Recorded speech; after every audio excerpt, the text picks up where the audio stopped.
Welcome. We're late again, but that's okay. It's my fault this time. I was the last. Not my fault one. this time. Let's go. I know. I was the last one of the three of us here, and also the one that insisted in wasting time talking about. Important stuff to talk about. It was very important. I'm not gonna lie. It was very interesting stuff. It was interesting. It wasn't fantasy related. That's all. It's not. Say, well, I mean, if you think about it, it wasn't football related. That's what I'll say. Yeah. But oh man. Well, you know, the show's been canceled. This is the last week. No, I'm kidding. I'm glad I could be on the last one. Yeah. Yeah, no, the show's been much better since we started having you on because you're amazing. Like one half a show, and now like you got like 2 minutes of me on this one. You can already tell. Yeah, well, I think so because I always thought your shows were great. Yeah, me too. That's weird. Yeah, I mean, pretty much everyone. You know, I would say pretty much everyone thinks their own stuff is great, but not everyone. Not everyone. There are perfectionists out there. Yeah, there's I a just lot know of whatever I put my hands on, it just greatness. In just all seriousness, seriousness, there are a lot of people who struggle with the imposter syndrome. Seriously, and all that, and you know, I try to be understanding because I'm not modest. You're confident. I used to pretend to be modest. I used to like pretend like, oh yes, the modest is this. I don't like that act was too time consuming and energy wasting to keep up. So I'll be honest, Tyler. I swear, like I respect the confidence that you exude, and there's other people in the fantasy community. Whenever they're like confident about takes, I respect the hell out of it. I want to talk to that person more about it. And when you're just riding the fence all the time, like you know, there's no fun there. There's no fun there. I know. Right? So, well, I like your style, Tyler. I like. All right. Well, anyway, if anyone doesn't know, I'm Tyler. That's Ryan. This is Josh. We have our Twitter handles on the screen. This is our week 5 recap. We're going to try to go a little bit faster. We said that last week. We were 8 minutes faster. Yeah, there we go. I was checking out how long the last week's was. It was 3 hours and 38 really minutes, I think I saw. Yeah, it was not really faster. But anyway, yeah. So let's here, you want to just what should we start with? I mean, I think we should start with the top thing in the chat because we got. I got to change. Hallelujah! That. We got to rejoice because Matt Rule is fired. It's way overdue. He never should have been hired in the first place. There we go. What was that guy they made the scapegoat? What was his name last year? Joe Brady. Yeah. Yeah, they blamed him for all of Rule's mistakes, but I feel like now we really see who the issue was. And they had more issues, it felt like last year, the Panthers. You know, Sam Darnold dealt with injuries. Christian McCaffrey obviously missed the large majority of the year. So, yeah, it's definitely a Matt Rule problem, I would say. So, get him out of there. I'm surprised they fired him, though. I mean, I heard teams are gonna be looking to trade for their high value assets. I mean, Christian McCaffrey is gonna be listed. DJ Moore, I think the contract situation is not gonna work out with the signing bonus with him. It's gonna be tough. I don't think we're actually getting that DJ. We're not gonna free DJ Moore just yet. Maybe next. He's not free. Not free. What if Sam Darnold ends up starting or PJ Walker or whatever? Sam Darnold is a while away from coming back, by the way. Yeah. PJ Walker, I think. But Baker is injured, high ankle sprain, so it looks like he's going to miss a game or two at least. Yeah. Yeah, he's going to miss at least the next one. Yeah. Mm-hmm. Yeah. Just so at least the next one. Maybe someone hyper targets DJ Moore. It's just the offense, right? It's not PJ Walker. We know PJ Walker sucks. Whenever he was in, it was actually the worst case scenario. Yeah. He went 5 for 6 yesterday. I was too. When he was coming out of the Canadian football league, was it? XFL. Oh gosh, it wasn't the XFL. It was the XFL? Yeah, I think so. They all have different names. I'm so confused. And then COVID hit, and they kind of went under. Yeah, unfortunately. Yeah. So yeah, if you're here, make sure to like the video, leave a comment, subscribe, and hit the notifications bell. Don't forget that you can use the super chat function to put in super chats, which means I'll actually go to them. I will go to the chat questions just at my own pace. But if you put in a super chat, I'll go to it. He's definitely going to go for it. Mm-hmm. It's true. Yeah, I'll go for it immediately. I'll only go for it, but go for it immediately. And And then, my Patreon. There were a lot of new patrons this week. I was kind of surprised. There was just I've noticed this. I don't know what it is that I do, but it seems like there's always a bunch that kind of come up in like a drove, and then it's kind of a while, and then there's a bunch come up. I don't know. Must be something at some point that I do during the week that brings some attention. But so thanks to everyone who signed up for that. And the link is in the show description. And I can put it up again. But anyway, Ryan, go back to the chat. Okay, we're gonna run through the chat real quick. Really Ed asked quick, what happened in week 5. We're gonna get to that hopefully quicker than last week. Hopefully, right? Yeah, there's a Patreon link, by the way. It's in the chat link there. Hopefully we talk about week 5 hopefully today. Yeah. Should you accept a 23 first for Taysom Hill? You just want a victory lap? Of course, yeah. Bruh. Congratulations. Bruh, you don't need to ask me. I think he knew he didn't need to ask you, considering I know. he didn't You know he did ask me. So you would do it? Oh no, I know who this is. I know who this is. Gotcha. He did ask me. A good Monday, job, yep. Mystical Child officially too. Yeah. Though. Yeah, that's a steal. Yeah. This is a big one we have high. to talk about.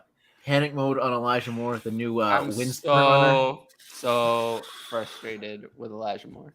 Yeah, understand. We'll get to that in the show. Yeah, too, we'll eventually. get to it, but I am very frustrated with him. Yeah, but we'll break it down when we break down the game. Mm-hmm. Travis Etienne stock up. I would say so. Yes, Yeah, I would no say doubt. so for sure. Kenneth Walker, Javonte, no PPR. Obviously, Rashad Penny's down for the year with the the fibula? Yeah. It was Fibia? something fibula. Tibia, one of those. fibia. But whatever it is, he's I was out for the year. confused the two. There's a tibia, there's a fibula, and a fibia. Yeah. And a femur. Yeah. There's all of those. Yeah. So I Nobody's guess in problem. Dynasty, I look at my rankings and I have Javonte higher, but I think about it and I don't know if that would you stick with that? They're almost the same age. Walker's a few months younger, 6 months younger. I have Javonte higher, but would I stick with that? Would you stick with that moving forward? For me, it comes down to like, do you need a running back right now? Because I do think these guys are close. And if you made this trade, I have Javonte Williams. I'm in a win. I have a win now team. It's a very, very good team. And this is the kind of trade I might be looking for. Right. But with a if rebuilding you're team, looking to trade Javonte for a win now piece, you couldn't get someone who's going to do better this year than Walker. I mean, Walker, Well, even Rashad. What do you Penny think Walker's going to do rest of the season? It's not going to be That's all the that question, great. I guess. I think he'll be a top 20 running back. You think so? I mean, Rashad Penny had I think there's a good chance. I mean, week 4 was good, but weeks 1 through 3 were not good. And I'm So not do you sure think- that. I know You Ken think he Walker was wasn't like holding him back? completely eating into Rashad Penny's snaps. Like Ken Walker wasn't getting a lot of snaps at all, but I think this is more or less his backfield now. I know DJ Dallas will be involved. He Yeah. might be involved in the passing game even more, right, than Ken Walker. So I guess that's the issue.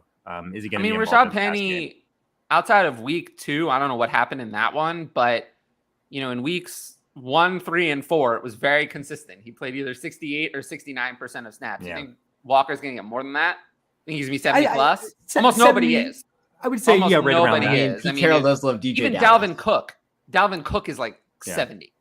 That's Yeah. Dalvin Cook, and we don't consider him to be in a committee. So I don't know how much more is Walker going to get. And Rashad Penny was not an RB1 or anywhere near it. I wouldn't suspect him to be an RB1, but a top 20 running back, I could absolutely see that. And I think he's got the upside to be a top 15 running back even, especially Yeah, but with what how if you good the could- Seahawks offense is playing right now. What if right? you could trade Javonte Williams for Austin Eckler instead? I would rather do that in a win now, but Yeah, there is that- like I the think that's built-in gonna help you factor more. of still having like a guy that's going to be good for you for maybe multiple years with Kenneth Walker, right? Even in a win now. So I just don't think Kenneth Walker he's okay. Yeah. I'm pretty confident that Javonte Williams is a better player than Kenneth Walker. Kenneth by a lot. Walker was my favorite running back coming into this draft, actually. Just pure Oh, running really? back. I know Breece Hall is a better pass catcher. So I for fantasy, Breece Hall was my favorite. Don't get me wrong. Just in terms of pure running back talent, I loved Kenneth Walker. I really did. I really did. Yeah. I mean, right now I have Javonte higher, but that could change very quickly. And I don't blame you. I think Javonte deserves to be slightly higher. It's just how long is he going to be out? I know. Frustrating. He's going to be rusty when he comes back. It's like, really, I might take Kenneth Walker, to be quite honest with you. That's just because, you need points. In any situation, you think? Like rebuild or win now, like whatever. Rebuild, I think about it competing, I'd definitely take it. Yeah. I mean, he did have that long run. Exciting offense. We know Geno Smith's been not performing his expectations, but we'll see. Jesse Post, Dobbins in a 23 fourth or Rashad White in a 23 second. The second is projected to be in the top half. I'm taking Rashad White easy. Really? Yeah. I love his usage out of the backfield. And of course, Tom Brady's going to be gone. And Leonard Fournette, I think they're going to trade him after that. I've been adamant about that. And Rashad White's going to be the bell cow there. I still think that's a possibility. It's a fair trade to me. I'm a big J.K. Dobbins fan, but I made a video last week how I thought he was a sell high because he doesn't quite look the same.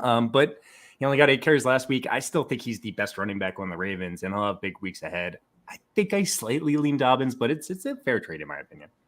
I did a trade similar to this actually a couple of weeks ago in my one league. I think it was Rashad White and a first, and I got that, and I gave up Dobbins in a second. So yeah, I don't know if that's possible now. It's tough because Dobbins has to get everything to be good. You can't split. I mean, Kenyon Drake was out there a good portion of the game last night. Which was very annoying. Yeah, I guess Edwards will be back, who's, a big body goal line kind of back. J.K. Dobbins is still going to have goal line carries, but yeah, it's a little concerning. Yeah, Kenyon Drake was actually out there more. 27 snaps to J.K. Dobbins 26. So concerning is probably the word. Yeah. I'd say. And I would say the Ravens' run game looked a little bit better. They got Ronnie Stanley back, who's one of the best left tackles in the NFL, and I think he's important for us helping to establish the run. So, having said that, I'm a little nervous for J.K. Dobbins. I think you have to be. Yeah, it's hard not to, especially with the whole RB landscape, which we talked about last week. All right, but also if you have him, it's hard not to start him. Interesting trade question. I need everyone's input. Lamar and JT for Brady, Aaron Jones, ETN, and Jacoby Myers. Full PPR. I assume this is Dynasty. He would be getting JT and Lamar. I think. What was the trade again? Can you? I'd take JT and Lamar easily. JT and Lamar for Brady, Aaron Superflex Jones, league. I don't know. He didn't. I feel like this has. Yeah, it is super. I feel like this has to. Oh no, that's Sebastian said that. Sorry. This has to be redraft. If this is Dynasty, this is a stupid question. Yeah. So I feel like this has to be redraft. I also think it's probably Lamar and JT, huh? Yeah, pretty easily. I agree with you. It's Lamar and JT either way, but I feel like it is redraft. Yeah. Hey Tyler. Hey guys. Hope you're all doing well. So who's the biggest buy right now after this week? Pickens. What would you give up for him? Oh, Pickens is not a buy now. It's too late for that now. Yeah. I mean, we'll talk about that. We'll talk about that. He's definitely someone who would but just just the name, no reasoning, and we'll get to it later. If you had to pick in Dynasty between George Pickens and Deontay Johnson, who would you pick? Deontay Johnson. Deontay, but it's rapidly getting closer each and every week. Is it? Yeah. Yeah. It's funny. And Deontay Johnson is just still proving. I mean, how many targets did he have last week? He had a ton of targets. He had 13. Caught 5 of them. He's had some sick catches this year too. I know George. He is still. Deontay is a great wide receiver. Deontay Johnson is not like washed up or anything or anything in that area. He's 25, probably 24, 25, 25, I would guess. So he's not old. I'd stick with Deontay Johnson. He's proven it more, and he's not old either. So yeah, I do think you have to, but it kind of sucks. I get it. I get why you're asking it. Yeah, he's a special talent for sure. George Pickens looks legit. Yeah, I wanted to say Jacoby Myers for that question, but he had a big game. He caught a wide open touchdown. It's not going to happen now. But yeah, let's move on to the chat. If CMC gets traded, is it beneficial regardless of where he goes? Yes. I feel like it's easy. Yeah. I mean, yeah. Of course, he was traded to a really crappy team. Exactly. First of all. So I don't even know who would be worse. A team that already has established running back, maybe. I don't even know who. Yeah, that's it. But they're not going to trade for him though. So I'd say exactly. you have to say no to that question. Yeah. He's going to a better spot. If someone's trading for him, they're going to use him a lot. And is anywhere better than the Panthers? I'd say so. Pretty much, yeah. All right, here, run through these quick. Yep. Run through them quick. Kenneth Walker season, I'd have to agree. Your Patreon's there. Would you sell Cook after his high performance? Is this Dalvin or is this James Cook? I know James Cook scored yesterday. I think Dalvin he's talking about. It's got to be Dalvin. Yeah. Madison was out there a ton yesterday. I didn't get to watch much of the game. Yeah, I mean, Dalvin played 57% of snaps I'm seeing here. I know he said I'm okay with Dalvin. I suppose like in Dynasty, there's those like older running backs, right? I would say Christian McCaffrey's in a little bit of a different area because he still has more upside. He's also slightly a year younger. But you have Chubb, Eckler, and Cook. They're all similar age. And I think I'm most concerned about Cook at this point. Yeah, I mean, if you can get another, like borderline running back 1 plus more help for your team, possibly, Because, Eckler might have like a Danny Woodhead end to his career in him, whereas Dalvin Cook doesn't have that. Yeah, exactly. Dalvin Cook doesn't have that. Dalvin Cook is not going to have a second life a guy carrying the ball as a James White back-end RB1, high-end RB2 season. I completely agree. Dalvin Cook's not going to have that. He's either a workhorse and he's valuable, or he's not and he's not. So would you rather have Dalvin Cook or DeAndre Swift? Sorry, just real fast. In what? Redraft. The rest of the season. DeAndre Swift. Because I think he's going to come back at this point. I would too. I think we're past the point where he's injured. Yeah. Now there's a bye week coming up. Yep. And I would go for DeAndre Swift, but it is close. Yeah. Yeah. Dalvin Cook doesn't look washed. Like, is Dalvin Cook washed? I really don't think so. I don't think he's washed it by any means, but I think the biggest concern for me is just his involvement in the passing game. He's not getting many targets. Justin Jefferson's this week he was great. I don't know what is the source of the complaint. Like, he had 2 touchdowns. But he was fine. Also, I mean, he had 94 yards on 18 carries. 18 carries is a lot. 94 yards is good. I mean, he scored. Well, that's why he's asking: is it a sell high? Right? Is he a sell high? Get rid of him now I guess. High game? I don't know. Yeah. I mean, how are you going to get rid of him? Yeah, like that's true. So like, what if you could get like Breece Hall plus for him? Well, you can't. Redraft league. Would you rather have Breece Hall rest of the season? Maybe. Because I think I would. Maybe. Yeah. I was all in before this, so like, buy high on Breece Hall. Exactly. It might be too late to do that. And it was Dalvin a split with Madison. Only notifications really Truther got where his contending teams was goose eggs and injuries and under 3-point performances, and he's trying to go all in on Stephon Diggs. It's definitely not a bad idea. Tyler gave a little look there. I don't know if he's concerned about that, but for the funsies, what do we do with Taysom Hill? Sell him. Sell him. Try at least. For a first round pick, apparently. Apparently.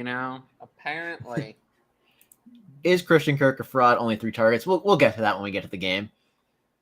Yeah. On a serious level, should I sell DJ Moore and CMC or hold in PPR? You hold. They're holds. Yeah. Right. What are you getting for DJ Moore? I think a lot of people are like dropping him. So like, if trade deadline comes and passes, I could drop him.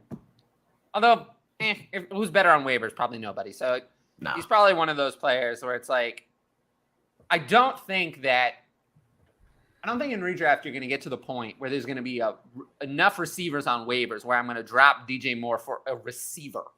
But if I get into a position where I need something else, I have a quarterback on bye. I need another quarterback this week. Buys are coming up. I need a tight end this week. I need something this week. I could see in the scenario where I would drop DJ Moore. But I don't think we're going to get to the point where I'm going to drop DJ Moore for some other receiver because it's going to be the same problem. I think DJ Moore consistently for the rest of the season is going to rank between 30 and 40 weekly for me, which is droppable, but not a must drop, and is not going to be bettered by some random receiver on waivers. So that's unfortunately where I'm at with DJ Moore. Yeah. In a 2 tight end premium 12-team contender, would you trade Hawk and a 4th for Njoku? No. I'd rather have Hawk. Yeah. I know this week was this week good? No, this week was not good. It was bad. It was 1 for 6. It was very bad. Yeah. Yeah. It was so disappointing after last week, but I know. Yeah. All right. Where are you ranking since Hollywood? Raw didn't do anything. Sorry. You're good. You're good. You're good. Where are you ranking Hollywood and Dynasty? I'm going to rebuild and try to see if I could sell. You think he could enter the wide receiver 1 label? I don't. I don't think he'll ever be a wide receiver 1. I think he's a firm 2, though. Like he's. I think so. Now is a pretty good time. If you want to sell, now's a pretty good time. It's the week before DeAndre Hopkins comes back. This is a pretty good time. The follow-up comment. If anyone looks at Marquis Brown's stat line, they're gonna be like, "Wow, like he's been good every week, like really good every week. Getting tons of targets. Week 1, he only had 6 targets, but double digits every week after that. He's just always going to be underrated for some reason. Maybe it's the Baltimore Ravens factor. He's just so undersized. I don't know, but he's underrated. I do think he's going to be an asset in this offense that is not going to disappear when DeAndre Hopkins comes back. Yeah, it's just double-digit targets. How valuable maybe not. Is he going to be? Yeah, I'm with you. Counterpoint. Do you think he can maybe be a buy? I think his production's been too strong with people thinking D-Hop's coming back. Maybe the chance he's washed. Who knows? Maybe. I mean, I just have to throw that out there. Like, it's a possibility. Depends on what you have to pay. That's true. And that question from Sebastian was in redraft and shallow redraft for the JT and Lamar. I'd still take JT and Lamar. Yeah. Even in shallow redraft. Dobbins was limited last week. Yeah. Chest injury. Is there any reality where Rodgers even breaks QB 10? Obviously, they had a disappointing performance against the Giants this past Sunday morning in London, and I'm going to say no. I'm going to say no. I'm going to agree with you and say no. No. There's a non-zero chance, but I'm not calling it. I don't see it. I mean, has he broken QB 10 in any week this year? No, I don't think so. So then I'm going to say no. No, I think his highest finish was this past week in his quarterback 12. And it wasn't a good game, really. I mean, it was fine, but I have a little rant about that later, but we'll get to that when we get there. Rainbow God says Dalvin Cook just doesn't play enough. I mean, it was the game script this weekend, wasn't it? Like, you could blame it on that a little bit. I guess so. They were dominating. They were dominating until they weren't. That's true. That's true. It is a weird game script for your starting running back a little bit. That's not going to catch a ton of passes. Yeah. 18 carries and 3 targets isn't a lot. I mean, in today's it's not. I mean, in today's world, what do you want? You smile at 18 carries, I think. Thoughts on Kyle Pitts? Lol. Fire Arthur Smith.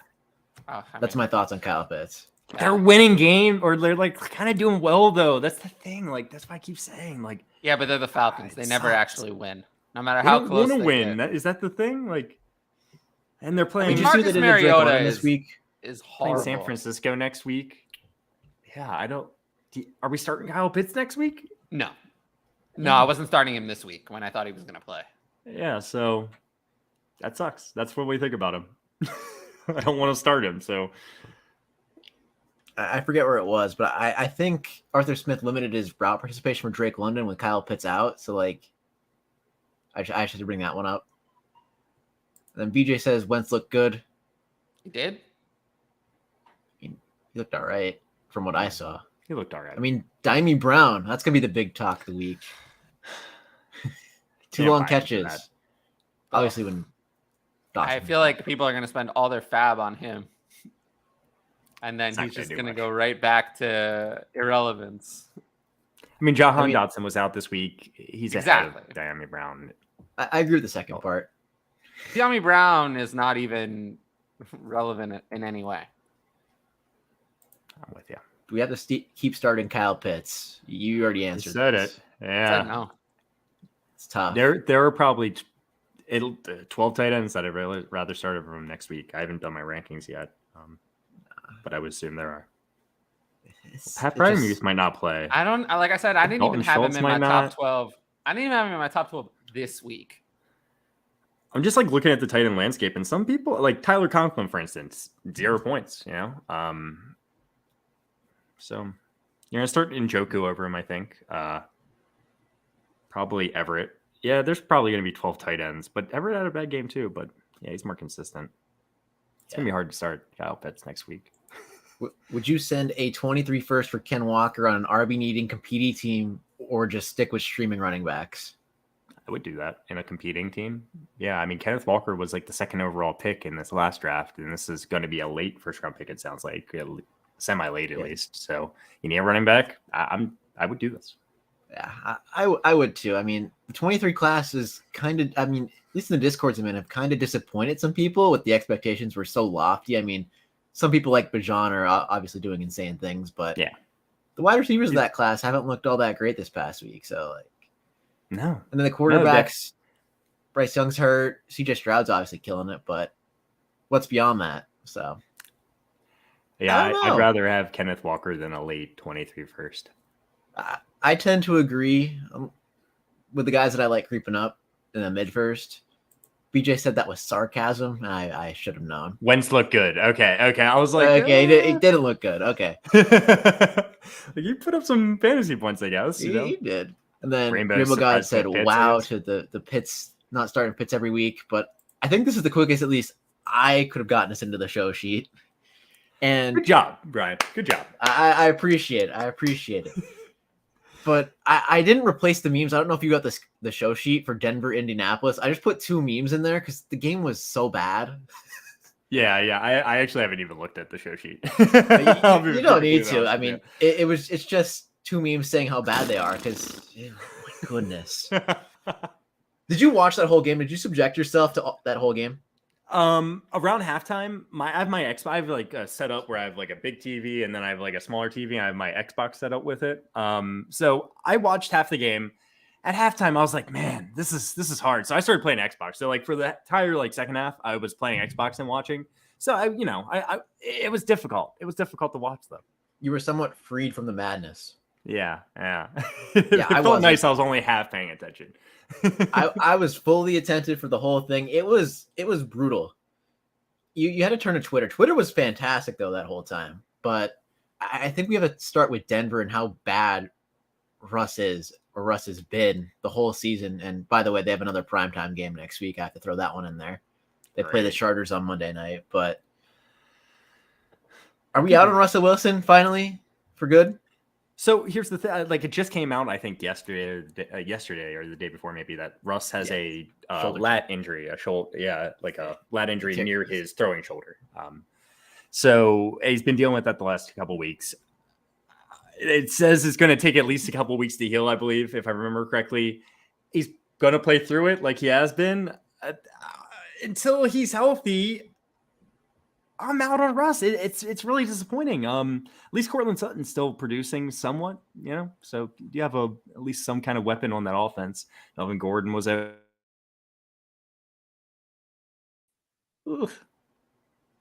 Yeah.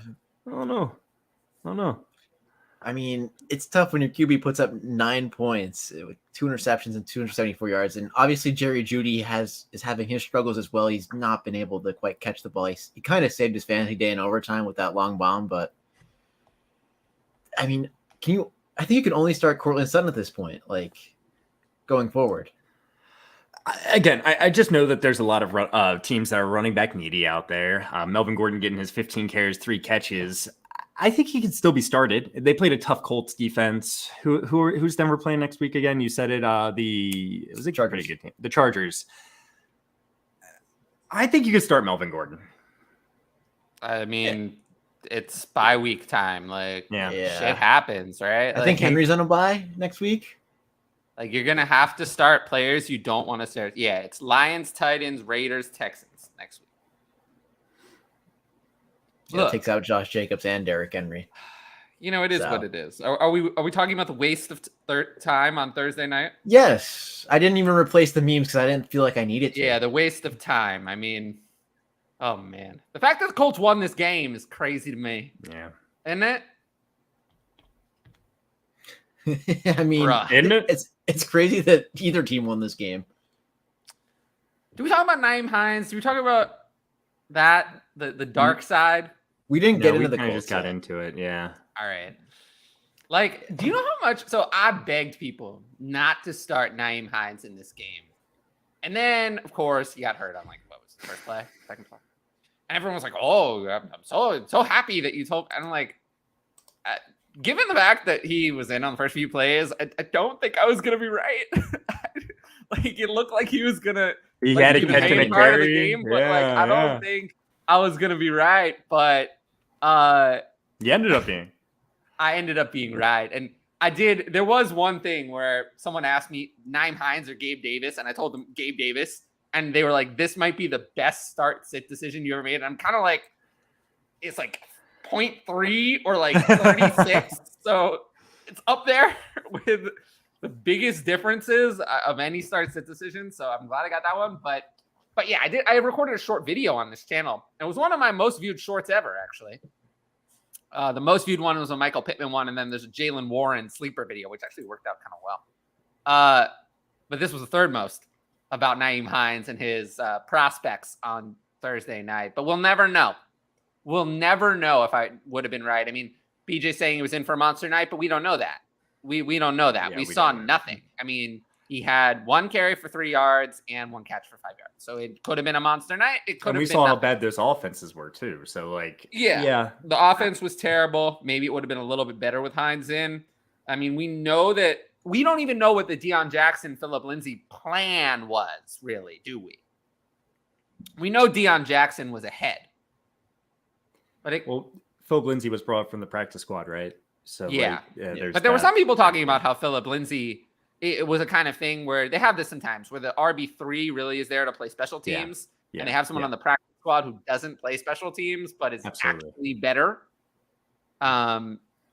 So they do have that sometimes, but like the time when Tyrion Davis-Price was inactive, and then he was active the next week and was actually the backup, whereas Jordan Mason was active just to play special teams. But we don't know what the split would have been because we don't know if Deion Jackson took Nyheim Hines' role halfway through the game. So we have no idea. I think JT's going to play next week, though. I think if this game had been Sunday, he would have played.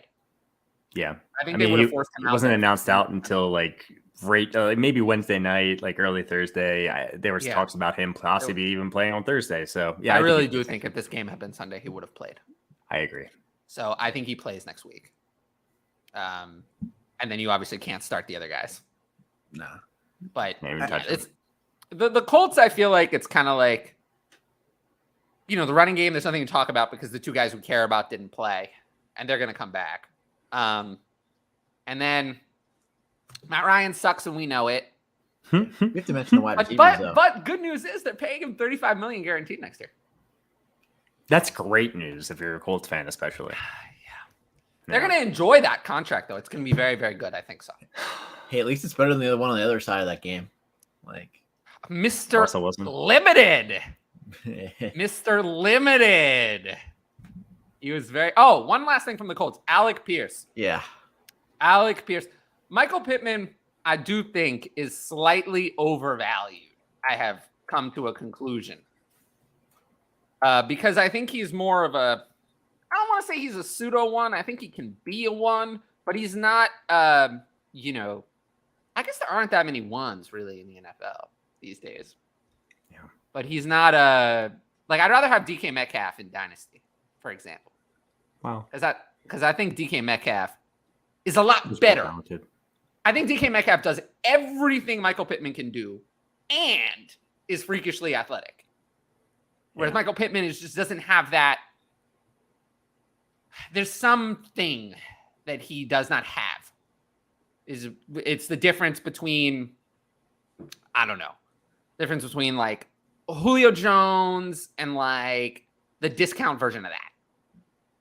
You know, I know exactly what you're saying, Tyler. I kind of agree with you. Cortland Sutton is another player I feel like is similar to Michael Pittman, except he has more target competition. Yeah. So he's not rated as highly, and he's a couple years older, and he has the big injury in his past. So I feel like that's why he's lower down for Dynasty. But I feel like Cortland Sutton's another player like that. Like, yeah, he can be a one. He can be a wide receiver one, but he's not AJ Brown. Although AJ Brown really didn't have a great week this week. He's not Tyreek Hill. You know, But he's not a freak. Devontae Adams. He's a freak athlete that just get the ball in their hands and they can make something crazy happen. And I don't know or if they have some other way. They have some other alpha way because Devontae Adams nor Cooper Kupp they're not. Yeah, they're amazing route runners, right? Maybe Michael But Pittman's like special thing is like the jump ball to go up and get it, kind of like, you know. But he's not good enough at that. He's He's DK. No. He's good, but he's I think he was a little bit overrated for a minute, and I think he's got to come down a little. I still have him as a low end one. I think I have him at 11 now. Dynasty wide receiver 11. Yeah, that seems because his age says that he should be up there. I'd still rather have him over Devontae Adams. I'll take the extra 5 years of Pittman, even at a slightly lower level. But I think I'd still rather have DK Metcalf, or I'd rather have a little more upside with other guys. Yeah, I can totally get behind that. I mean, DK should have had a monster game. I will say, really, Dynasty is ugly. Jamar Chase and Justin Jefferson, I don't have too many concerns with those two. And then after that, I mean, the coach for Jamar Chase, I'm very. He had 12 targets, though. He had 12 targets. Oh, I'm not concerned about Jamar Chase. I just wish he had a better. But Dynasty gets real ugly real fast because after Jamar Chase and Justin Jefferson, I have serious concerns with everybody. Startup drafts, I would just want to trade down. Like, let's just avoid this whole grouping, and I'll take whoever's left later down here. You know, like in my rankings, you could have Jonathan Taylor. You have Jonathan Taylor in 1 QB as your 3rd overall player, or you could pick Nick Chubb at 28. Yeah, it doesn't really make much sense, right? Yeah. I've moved Breece Hall up, by the way, to 4. 4 overall. Yes. Wow. So it's still JT at 3 for you? I debated it. You're getting there. I think, honestly, I really think Hall should be ahead, but I'm stubborn. JT better have a big game soon, right? He's going to get there. I really think that JT is a Hall of Fame level talent. That's why I'm unwilling to do it. A Hall of Fame level talent who's 23. He's amazing. So I really believe, and I don't know why it hasn't happened, but I really believed coming into the year that you were getting, something along the lines of like, I don't know, LaDainian Tomlinson's career path starting after year 2. And I haven't just given up on that after a few bad games. O-line's been terrible, so. That's true. Team's been terrible. I tweeted out how that GM gets so many passes. Like, the team's just so bad. And it's been bad for a while. The revolving door at quarterback is just not good for fantasy. And then Alec Pierce, I kind of like him. I debate where I should put him in rankings, I don't know. He's a tough player to rank. I feel like I have him too low. Yeah. I mean, like, what about, like, you would rather have him over, like, Sky Moore and Christian Watson? Those two players have nothing in common. Sky Moore is a lot higher. And Christian Watson, to me, is dead to me. I don't have. I'm just, like, thinking of some, like, other rookie wide receivers that are below, like, the first-round rookies, for instance, are you putting him over any first-round? Like, Treylon Burks.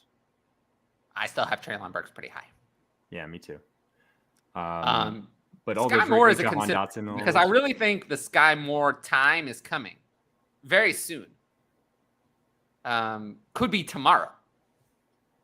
Today, yeah. Could be tonight. Never know. Yeah. We'll see. I don't know. I like Alec Pierce, but I don't want to get too carried away. He feels like he's that perfect middle ground for the rookies that have been performing, honestly. At least for wide receivers.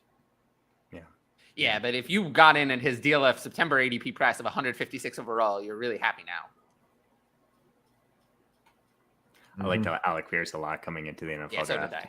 Yeah, I'm not getting carried away athletic. Yet. His size paired with his athleticism it's exciting. And he got the draft capital. He got everything. Like yeah. And he's a good mix. He's getting production, so. If he can continue all year, he's going to continue to rise. I do think if he has like one more good game, it'll be hard to. You will start buying in. Yeah, I agree. I agree. But Tyler, do you want to move on to your Giants, or do you want to catch up on the chat here real quick? Well, what? No, forget the chat. What do we talk about? I mean, Russ disaster is embarrassing. KJ Hamler. Yeah, that's bad. We should run that. He's wide open, man. It's bad when KJ Hamler feels comfortable roasting the quarterback on the field. Like, what do you say is like a coach or like I a did quarterback something like after this that? on Saturday. I was playing football with my friends. I was wide open. I was downfield, and the throw was like 20 feet in the wrong direction, and I literally like just stared at the ball, like I want, stared at the quarterback and walked back really slowly. That's pretty good. Yeah, I was like, we're gonna try that again. The throw's gonna be better this time. Look, I saw a Broncos account tweet that they watched like the all 22 after like the game, and they said Nathaniel Hackett was scheming guys open and it was all on Russ. So take that for what you will. I haven't watched it personally yet, but who knows? Yeah, it's bad. It's really bad. To have the audacity to lose a 12-9 game in overtime and end your press conference with Broncos country, let's ride. That's right. Spare me. How about at the Chargers next week? How is that going to go? It's going to be a primetime game. Everyone's going to obliterate him in real time on Twitter because it's the only game on at the time. Yeah, this is it. I mean, if he doesn't deliver. Well, he's got the lat injury, which I think people are still going to be able to use as an excuse. I don't care. And they're saying it's going to be a few weeks till he's lat injury happened in week 4. What happened to weeks 1 through 3? What about those? Where was the lat injury in those weeks? Where was the lat injury that caused him to not see open running lanes down the field? Where was the lat injury that it prevented his eyes from noticing that his lat injury caused him to not notice that KJ Hamler was wide open on I will add, a very simple route concept. Very simple. Wasn't he the second read? 8th grade route concept. Very simple. This thing where you go this way and then the other guy runs across the pick into the middle. That I know how to do that. I know how to scheme that. I know what to look for. So I might be wrong. Wasn't he just like eyeing down Sutton like the whole way across the field? Yes, he never progressed. From Sutton wasn't open. He should have progressed to the second read, but he didn't do that because he doesn't know how. Clearly, I don't know why. I don't know what's wrong. But again, I think I said this last week or whatever week. I say this every week. Is Russell Wilson's head is so far up his own ass that he can't see anything. He just thinks that he's the best. That would make it tough. Greatest. Those reporters are lighting him up. I don't know if you saw the Kyle Brandt thing. What about him on the fucking red carpet? Yeah, that whole story. That was something. Fuck? Wild stuff. Yeah, I must have missed that. It's okay. You're better off. Okay, good. What do we do? I mean, in Dynasty, would you rather have? Is Jerry Jeudy just finished? Because I'm tired of Jerry Jeudy. What are we waiting for? I mean, Jerry Jeudy just does not deliver. Like he had 8 targets and did not deliver on those targets of the year. And he never delivers. I mean, he's really never delivered. He's never had a big game in his career. Overrated. I mean, you got to move him down. It's you're not trading him. You know, I mean, what are you gonna get for him, right? You're not going to get much for him at this point. Maybe someone's still thinking of him as overrated. He's overrated, I think. So maybe this is an opportunity to sell low just because of name value and maybe future talent projections wise. Then you maybe get whatever you can for him. Is that what you're saying? I think it might be that time because he just seems over it. Yeah. It seems like he doesn't. I don't know about you, but it feels like he doesn't want to be there. I mean, does anyone on this team? KJ Hamler certainly doesn't want to be there. I will say, if Russ is able to figure it out, which we have seen nothing to show that he will, I think Jerry Jeudy probably has some good games going forward this season. If Russ figures it out, which it doesn't look like it's going to happen. When was Jerry Judy's last good game? When was Jerry Judy's last good passing attempt towards him? Like, you know what I'm saying? Like, I don't know. That's all I'll say. It's bad. He could still gain value throughout the season from where he is now, which is. You want to know the best part? The best part about all this, we talked about Matt Ryan. We talked about his future, but luckily, the Broncos are in very good shape. They did a good job of locking Russell Wilson up long term. In 2026, 4 years from now, if they want to escape from Russell Wilson's contract, they will owe him. Good for them. $31.2 million. Oh, nice. To do so for the privilege of having Broncos. him after 4 years, for the privilege of not having him play for their team. They will owe him $31.2 million for that privilege. Oh, this is just great. This is great, you know? Can't wait. I can't wait. At least they're in the AFC. I'm a Ravens fan. Screw you. Yeah, that contract is ironclad through 2025. So 3 years minimum, 3 more years minimum, they have no choice. It's not even really tradable. Like, we're talking about cap hits in the 80s. It's higher than the 80s. The dead cap is in the 120s or something next year. I think it's in the 200s trade him, now, they would isn't eat it? so much signing bonus. I could see the Panthers doing something like that. I mean, Can't afford it. They would have to eat. Don't put it past the Panthers. They could. They'll make it work. Yeah, it's more that the Broncos can't afford it. They can't afford to trade him and field a team. They'd have to eat all the signing bonus immediately. We'll pay it. They can't. The Browns will figure out a way to get Russell Wilson on their team. Brown's going to Brown. Not trade him until 2025. They are stuck with him for 2 years minimum, and they can't cut him and even think about cutting him until 2026. They're stuck with it. There's no way out. They made their bed, and now they have to lie in it. They don't have a choice. Good luck, Broncos. Good luck. Yeah. Tough scene. I mean, they were leaving in the fourth quarter. They were leaving, yeah. Albert O upgraded, though. He played 21% of snaps instead of 1.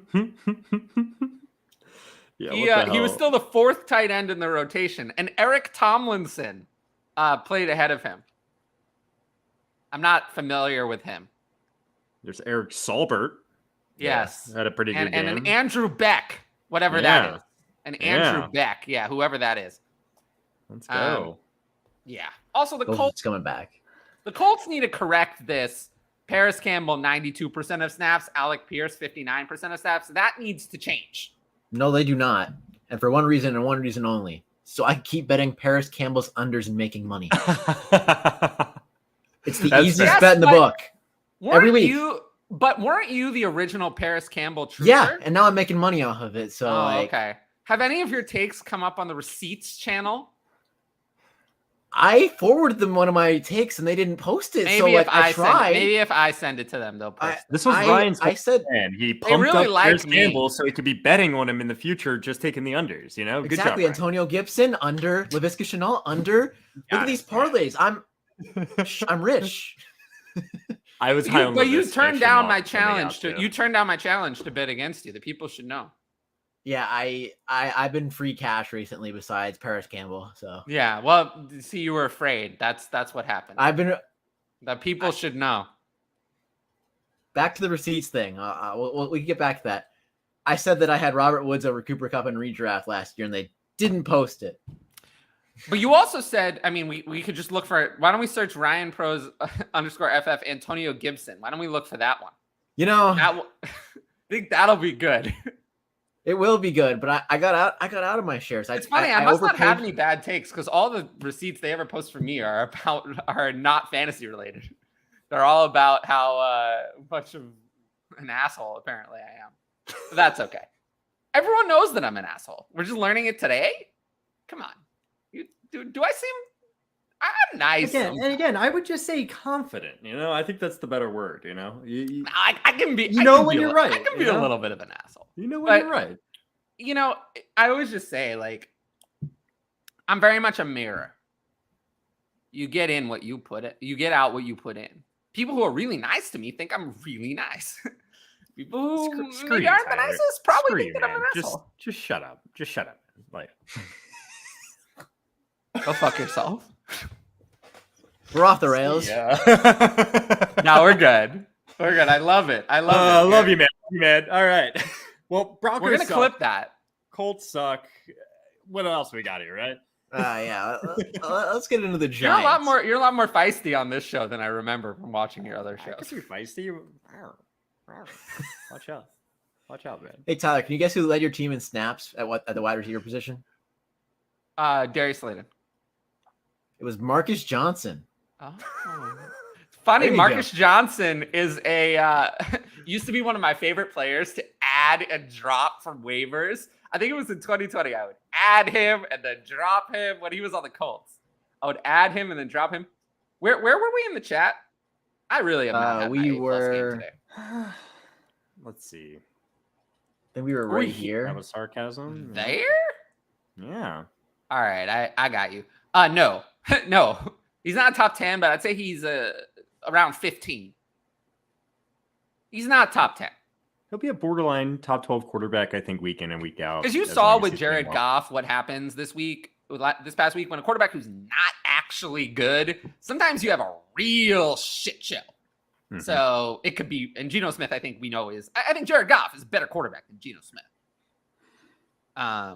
So you saw that a shit show is a possible for these quarterbacks who are kind of, inconsistent. So no, not top 10. But we're starting him over Russell Wilson. Right? Well, Russell Wilson is not top 20. Right. Yeah, I know. I'm just, yeah. Is Williams a must? I think Mike Williams is a must start with Keenan Allen in. Keenan Allen, I think, this injury is a big problem because it seems like there was a setback, and now I don't know when he's going to come back. So I'm not relying on Keenan Allen to come back anytime soon. Yeah. I'm with you. And we know Keenan Allen is someone who will come back and be ineffective when he comes back. We can't trust him. You have to see it first before you can actually play Keenan Allen. Because we remember what happened that one time. You went to Higgins last night? Oh, God. Remember with Keenan Allen, he was like, "Don't sit me!" And then he had 0. Put a bagel. Did that happen? I don't really That was Keenan Allen, yeah. Okay, gotcha. Don't sit me in fantasy. And then 0. Oops. Trade late 23 first, Ayuk, Lance, and commanded 1 QB for Taylor. Yeah, I'll take Taylor. Mm-hmm. Yeah. Got offered Jamar Chase and Jacobs for Gabe Davis and Fournette. Yes, take Chase. Thoughts on Mike Williams rest season? I like him. We'll talk about it more later about like him. Hard time seeing any Brees owners selling for JT straight up. I'd still lean JT, but I get it. I think a lot of people would probably do that. I lean JT, but I get it. They're back to back in my rankings at this point. Yeah, no. De'Ami Brown is nothing. Russ Wilson loves him some Russ Wilson. He does. 23 third or Jerry Jeudy. Man. 23 second, sorry. At this point, I think Jeudy. I lean Jeudy because I do think Jeudy is frustrating because I do think Jeudy is not as bad as we've seen, but it's so frustrating that it's just not coming together, like at all. And that is very frustrating. He has to come down in the rankings, but it's just a question of kind of how far. What 2023 second pick is like going to be ranked ahead of Jeudy? Probably none. Yeah, maybe eventually. That's the problem. Maybe depends. Is it like a 12 teamer? Is it a 10 teamer? It could be super flex. Yeah, there's so many factors here that you have to. Would you rather have Alec Pierce or Jerry Jeudy? See, I see Burks or Jeudy right there in the chat, and it would definitely be. I'd rather have Burks because I haven't seen it. I think this is a better question. I haven't seen it. I haven't seen it with Burks. It could have some upside. I think I've seen enough of Jerry Jeudy to say that it's not. Yeah. Whatever it is, the upside is good, not special. I think at this point I would have seen something. So it's Jerry Jeudy for me and Alec Pierce are very similar propositions. Yeah. He's in that range now. I agree. But I'd still rather have that over 23 second. I love that now. Burks or Jeudy, Burks. Mixon, Dalvin Cook, and Swift. Where do you have them in rest of season rankings? I don't think any of us actually do rest of season rankings. I don't do them. I don't think either of you do them. I don't do them. They're all in RB1 range, though. But it'd be probably Swift, Cook, Mixon for me right now. Yeah, Mixon is the one where I think I have the most concerns. Yeah. That offensive line's playing very poorly. And Samaje Perine is weirdly involved in important situations. Yeah, that's been happening. Even in the Super Bowl. I know. I think they're just a little bit more as a pass catcher. We got to go faster because we're almost an hour in. Yeah, sorry. On My one bad. game. We'll get there. London game. Yeah. I mean, you want to start with the good or the bad? What's the good? Well, the Giants and Saquon. Barkley? Yeah. Yeah. Yeah, I mean, it was a pretty good game. I have to ask the question. I think it's been asked a couple times on Twitter. I know we don't do rest of season rankings. Is Saquon Barkley your rest of season RB overall 1? Yes. He would be Who for else me. could it be? Yeah. I just had to ask that. Maybe Nick Chubb, someone might say. He's been balling. Okay. Maybe with Austin Eckler's big week and him being a pass catcher, people, not that Saquon's not, and a better offense, maybe someone would say that. I Saquon Barkley's mine. If Eckler gets those goal line touches, which he didn't get this week either, and he hasn't been getting them, he's been seeing them in the Sony Michel. I think he could have a competition there, but it's Saquon. Yeah. Pretty handily. But Tyler, I mean, how do you feel? I have to ask you, the Giants fan, that you're 4-1. You didn't expect that. I just want to know. That's crazy. I feel great. Is how I feel. Are you buying in a little bit? No. Okay. No. Are you at least buying into the coaching staff? Yes. The coaching staff, yes. I didn't even look at that. The defense, yes. The offense, no. I Saquon, yes. The rest of the offense, no. Saquon, yes. The rest of the offense, no. How about that? What was his name? I got to remember his name. Daniel Bellinger, his end around touchdown. I liked it. Daniel Bellinger, I think, is a little bit of a find. I think he's pretty cool. I think he's going to be like a consistent presence there for a little while. I'm not saying like a great fantasy asset, but I think he'll be pretty good. Someone I'm interested in. Yeah. And routes run for the tight end position. He had 18 more than the next closest. So he finally got the snaps. Awesome. It was 74% this week. Finally was consolidated that role. Mm-hmm. I think Wandale's a buy right now. Sure. You got to get on the field first. Yeah. But still. What else is there out there? They're throwing out Marcus Johnson and Darius Slayton and Richie James. I do think that Darius Slayton is going to get a chance over Kenny Golladay again. I mean, he should. Are we going to do this whole thing with Darius Slayton again? No. Wouldn't this be like 3 years in a row now? Yes. That hype train comes up every year with Darius Slayton. I'm not doing it. It's consistent. At least it's consistent. But I think we said we need to move quicker. I mean, we know Saquon's really good. We know Daniel Jones. They probably need a new quarterback, but I don't think they're going to be able to draft one this year. So I think we'll have that talk later in the season. Yeah, I mean, there's always options to get quarterbacks in there somehow. True. But very true. But let's go over to the Packers side of things, and I think the biggest storyline, or one of the biggest storylines here, we could either talk about Randall Cobb or AJ Dillon first. I think AJ Dillon's more relevant to fantasy roster, so I think we should start with that. What do you guys think is wrong with AJ Dillon? Only 20 snaps, 6 carries. He's a backup. Yeah, I have some concerns with AJ Dillon.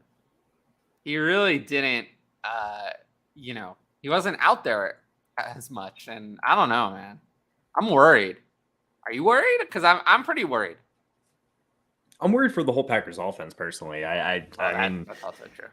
That when it comes down to it, if the Packers aren't going to be scoring a ton of points, only 22 points against the New York Giants, I think they're going to rely on Aaron Rodgers' arm when it comes down to it. And why wouldn't they? He's by far their best player. And I think the biggest problem is the running backs aren't involved in the passing game as we expected going into the season. And if they're not going to be, which AJ Dillon just hasn't been. Since week 1, he was, and it kind of gave us a little bit of an excitement. But since then, the most targets he's had in a game is 3 targets, 2 catches, the most catches, no catches last week. So yeah, I'm very worried for both Aaron Jones and AJ Dillon. You're starting Aaron Jones because he's the running back 1 on this team. Yeah. They spent the draft capital on him in fantasy drafts. You don't have an option better than him on benches. And if you do, congrats on your championship. But I mean, I was watching a bit of the game. I watched the end of the game. I think Rodgers stares down his buddies a little too much. I know Randall Cobb had a turn back the clock game, but I looked on Next Gen Stats, and Romeo Doubs had the most separation out of all the wide receivers, and he was targeted the least. So yeah, maybe that's not great. That's not great. I mean, Randall Cobb had 12 targets. I think he had 9 at half. Was it 9? It was something like that. It was something along insane at those the lines. half. But the ceiling's cooked. We've said that already. Now, It's people are going to bad. be running to pick up Randall Cobb, I bet. Do you think that? Yeah, I it's wouldn't worth do it? that. Yeah, me either. No. I still think I'd rather have Lazard and Romeo Dubs. So, I mean, Lazard and Romeo Dubs were out there more. yeah. So don't freak out about the Cobb For game, now, in my Lazard opinion. is the one. Lazard is still the one. Dubs is the two. Yeah. But in Dynasty, I'd rather have Dubs. Christian Watson is highly concerning. Yeah. I mean, Yeah. what's there to say? That he's bad. What else is 18 there to say? snaps. I mean, he was hurt, but I know, but I'm just never get out there. I'm more concerned. I know a lot of people labeled him as a bust candidate going into the season, but Robert Tonyan played less snaps than Mercedes Lewis. Oh, Robert Tonyan, I'm not really confident in either, but it is what it is. This whole offense. I know, but Not Mercedes very Lewis had the confident high anymore. value touch in the end zone. Like, he did run less routes, but this offense is just cooked. I think we can move on to Steelers Bills. Speaking of cooked offenses, Yeah, oh boy. Well, we'll start with the bad here. We'll start with the Steelers and Kenny Pickett. I mean, Well, Kenny Pickett at least was feisty. oh yeah, he was. Yeah. He took those hits. How many points per game in a fantasy league do you get for feistiness? 0. I Okay. appreciate you. No, I Connor. like it. I like it. The Giants take a wide receiver in 2023 first round. I'm all in on that guy. I think they need to focus on a quarterback, though. But they haven't found a wide receiver because I know Dable hasn't liked Tony so far either. So Galladay looked good in the snaps he didn't play. I never bought into Aaron Jones. Yeah, well, I never bought into that either. Getting the target share. Even Aaron Jones wasn't all that good either. They abandoned what? Yeah. yeah, All right. what was it, the last drive? I want to bring that up real quick. Or was the drive before the Giants went on the Wildcat touchdown that scored the game-winning touchdown? It was like 3 shot plays. In a situation you need to like kind of milk the clock a little bit. I don't know what they're doing over there, but let's get into the Steelers. I'm done ranting about the Packers. Yeah. It sucks. So, I mean, do we want to start with Naja or do we want to start with George Pickens being great? Like, Start with Naja. yeah, it's more concerning. Yeah, I it's mean- over. It's just very bad. This is very, very, very bad. He was down to less. This is a full committee now. He played not even half the game. I mean, to be Freaking fair, they weren't Jalen being Warren blown. looks good That every is time also, he gets the ball. Like, it's- I'm like he looks better than Najee. a lot better than Najee. Like he looks explosive, like super explosive. Whether it's a reception or every time I see him get the ball, I'm like, that guy looks fun. So It feels like a double-edged sword. It's like, well, the Steelers were getting blown out, so they didn't really have to play Najee because he was kind of hurting. But Jalen Warren also looked better, so Yeah, I mean- Naja Harris is plummeting in my dynasty rankings. I mean, he has to because we've said this all along that the only like draw to Najee was the volume, and he's not getting it. So he didn't post any good like advanced metrics. Like when you look at that stuff, it's all not good. No, the Rushing volume's yards over gone. They're expected. never going to go back to workhorse Najee. No, Is Naja Harris? Where would you rank him rest of season? oh my god, 20? It's probably, I was about to say it's a top 20, but it's like right at the end of that, like because like AJ Dillon's out of there, J.K. Dobbins, I'm not putting ahead of him, like James Conner, crazy. who got hurt. Running back like, is so ugly because who in would you rather Dynasty, I I still was have thinking mid-teens, in Dynasty. I Yeah. still have Naja Harris at running back 6 because he's young, But and you doesn't have to. work. because there's no one else. Yeah. Like I'd Next rather year's have. How about Damien Pierce? You'd rather have over Naja Harris? No, I'm Rest of the redraft season. maybe, but That's what I'm talking Rest- about. Redraft. yeah, rest of the season, yeah.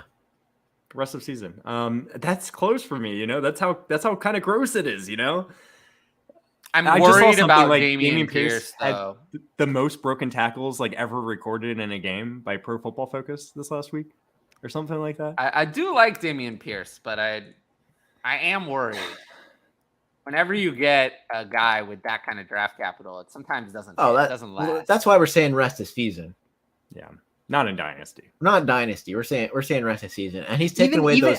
If someone offered me Damien Pierce for my Naja Harris, which I don't actually have Naja Harris in any redraft leagues, I don't know if I could do it in a PPR league.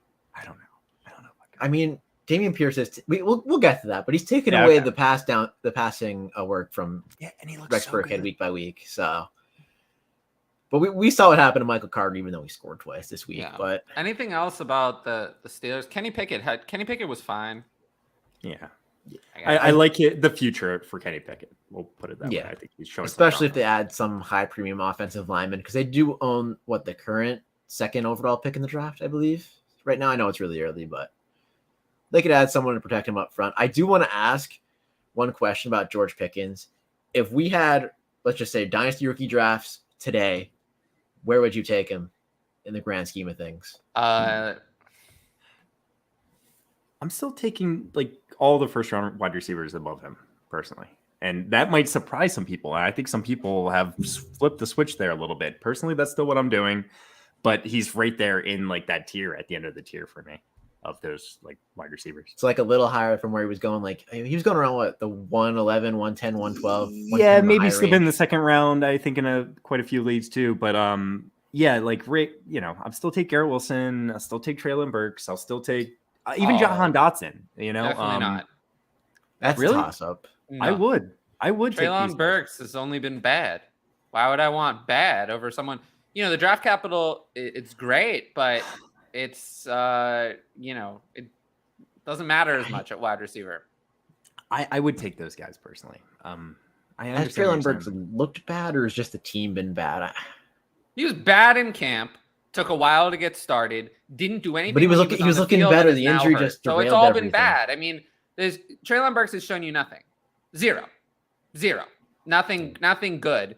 The only thing that's insulating Treylon Burks' value is what we thought of him before. But nothing he's done since he was drafted has been good. It's been bad. So it's just a question of how much you're willing to penalize him for how bad has it been. Whereas Jahan Dotson has been good, but is now showed more than I think we expected at this point. And he's gained a significant amount of value. But to me, Jahan Dotson just doesn't have the same upside as George Pickens. George Pickens, to me, could be a wide receiver one in the NFL and in fantasy. Jahan Dotson, no, can't be that. I'm not sure he can be a wide receiver one on a team, let alone a wide receiver one in fantasy. He's never going to be a wide receiver one in fantasy. The thing giving Jahan Dotson value is his youth and the fact that he, flashed early. Those players tend to succeed. But the upside is we're talking about different universes. George Pickens' upside is a top 5 wide receiver, whereas Jahan Dotson's upside is nowhere near that. Keenan Allen, maybe. No. Yeah, you never know. No. Keenan Allen, I cannot see Jahan Dotson getting handling that kind of volume. I don't see that. I don't see that. I could see him being a Keenan Allen of sorts. I think that's I think people forget. I think people think of today's Keenan Allen. Deontay Johnson, maybe, kind of. Deontay Johnson is better. Because a better comparison. Not as much volume. They're smaller. They're kind of the similar size. If Jahan Dotson found himself in that exact scenario, which he never getting all those targets from Ben Roethlisberger. From Ben Roethlisberger, maybe he could get all those targets, but I think that's not realistic to assume, because that was a once in a lifetime situation that was. I don't think Jahan Dotson's going to find himself in that. You're talking me into it a little bit, Tyler. George Pickens, I do agree. It has more athletic. Upside. I mean, if you look at the two everything players. went perfectly for George Pickens and Jahan Dotson, I'll give the edge to George Pickens for sure. I mean, you just look at the two players as well. I mean, if you look at them, who seems to, I mean, one of those two players is 6'3" and 200 plus pounds. The other one is 5'11" and 180. Yeah. Which one of those? Yes, there's a Tyreek Hill every now and again. But Jahan Dotson is not Tyreek Hill, by the way. No. He ran I remember making a video about Jahan Dotson. What I mean is there's a Devonta Smith then. A Devonta Smith every now and again. But I said he ran a 4.4 and I was disappointed. I made it a negative and people ate me apart for saying 4.4 was slow. But it's slow for his size, most players. Relative speed score. Players end up being great. are the Devontae Adams, the AJ Brown, Julio Jones, those Mike Evans, difference makers for years, are often those larger DK Metcalf. Even Deebo Samuel is used even differently. Cooper Kupp's 6'2", like people always think Cooper Kupp's small, because he's white. Yeah. But just because he's white doesn't mean he's small. Yeah. Alec Pierce, I feel like people get a little confused with him too because he's white. He's tall. He's like 6'3", right? I think that's also part of the reason why people sometimes are a little lazy. That's why I think that Josh Allen's running ability was underestimated and Tua Tagovailoa's rushing ability was overrated because people are a little lazy. They didn't actually look at college careers. They just took a quicker look and took a shortcut that we know is not accurate because we know that that's not how that works. So I would just say that avoid the laziest analysis possible. That type of analysis is the early career Josh Allen is the litmus test for that kind of stuff. Because people don't remember that he was not good when he entered the NFL. Yeah, but it's also the same people underrating the rushing ability of even Trevor Lawrence or Zach Wilson. I feel like rushing ability can be dismissed, and you can have other guys where rushing ability is overrated because again, people are not looking past the easiest possible way of analysis when they should look a little bit deeper. Not asking for much. Let's look at a 40 time. Let's look at their college rushing stats. It's not that hard. It's available. It's like, just don't go for like the easiest, silliest, most inaccurate way of judging a prospect. It's a really, really, especially in today's NFL, you have all different kinds of scout players. the helmet. Don't scout the helmet. Don't scout the color of their skin. Like you can do better. You can do better than that. It's not that simple. You can't judge a book by its cover. Exactly. You would have missed Daniel Jones' rushing ability too. He's fast as hell. Yeah, man, but you would have missed it. You would have missed it if you only judged. Except when he's tripping on the turf. I've done that before, man. I've like had breakaways before and fallen on my ass because I got just running too fast. Like, yeah. You surprise yourself when you're running that quick. You look back, you're like, oh, there's no one behind me. It's so embarrassing. I'd take Swift. There are always ridiculous trades. Naja, to me, I agree that I'm not touching him. I would also take Pickens over Burks and Jameson. J-Mo's going to get back soon, right? At least to limit work. I'd rather have Jameson Williams over Burks. I think we're going to see Jameson Williams sooner. And he hasn't done anything bad yet. So I'd rather have Jameson Williams. He was picked higher in the draft. I love Jameson Williams in college. Yeah. Is AJ Brown and Monty for Jefferson good for me? I'll take Jefferson. You have to. But things get really ugly. Like Jefferson and Chase are really a tier apart because everything else. I mean, AJ Brown has had a cold streak. Jalen Waddle a little bit. T. Higgins has had his issues. CeeDee Lamb has been better, but had some inconsistency. It's been really good. Yeah. I know, but like those are your first round startup picks. Like then Cooper Kupp before. Yeah, but those are your first round startup picks, like in Dynasty. Those are not. Oh, in Dynasty. Yeah, gotcha. What I'm saying is like. Is this a Dynasty or a redraft trade? I assume it has to be. Even if it's redraft, I'd still take Jefferson because redraft it's easier. I think it makes. I almost think it's easier in Dynasty. In Dynasty, I think it's easier because Monty's worth a lot less. In redraft, Monty's worth more. I'm just sold on Jefferson in a landslide either format. So yeah, it's Jefferson either way for me too. Thielen, it is redraft by the way. Thielen for Brian Robinson and Nico Collins. I'll take Brian Robinson. Even Chase says Warts relative to his ADP. Yeah, Justin Jefferson. I moved Justin Jefferson back up to 1. Yeah. I will say Brian Robinson didn't look great, but I liked his usage and I think it will grow. So yeah, that's all I'm saying. First game I think we're done. Sure I think we're done talking about the Steelers. I mean, and Pat Freiermuth had a concussion. Yeah.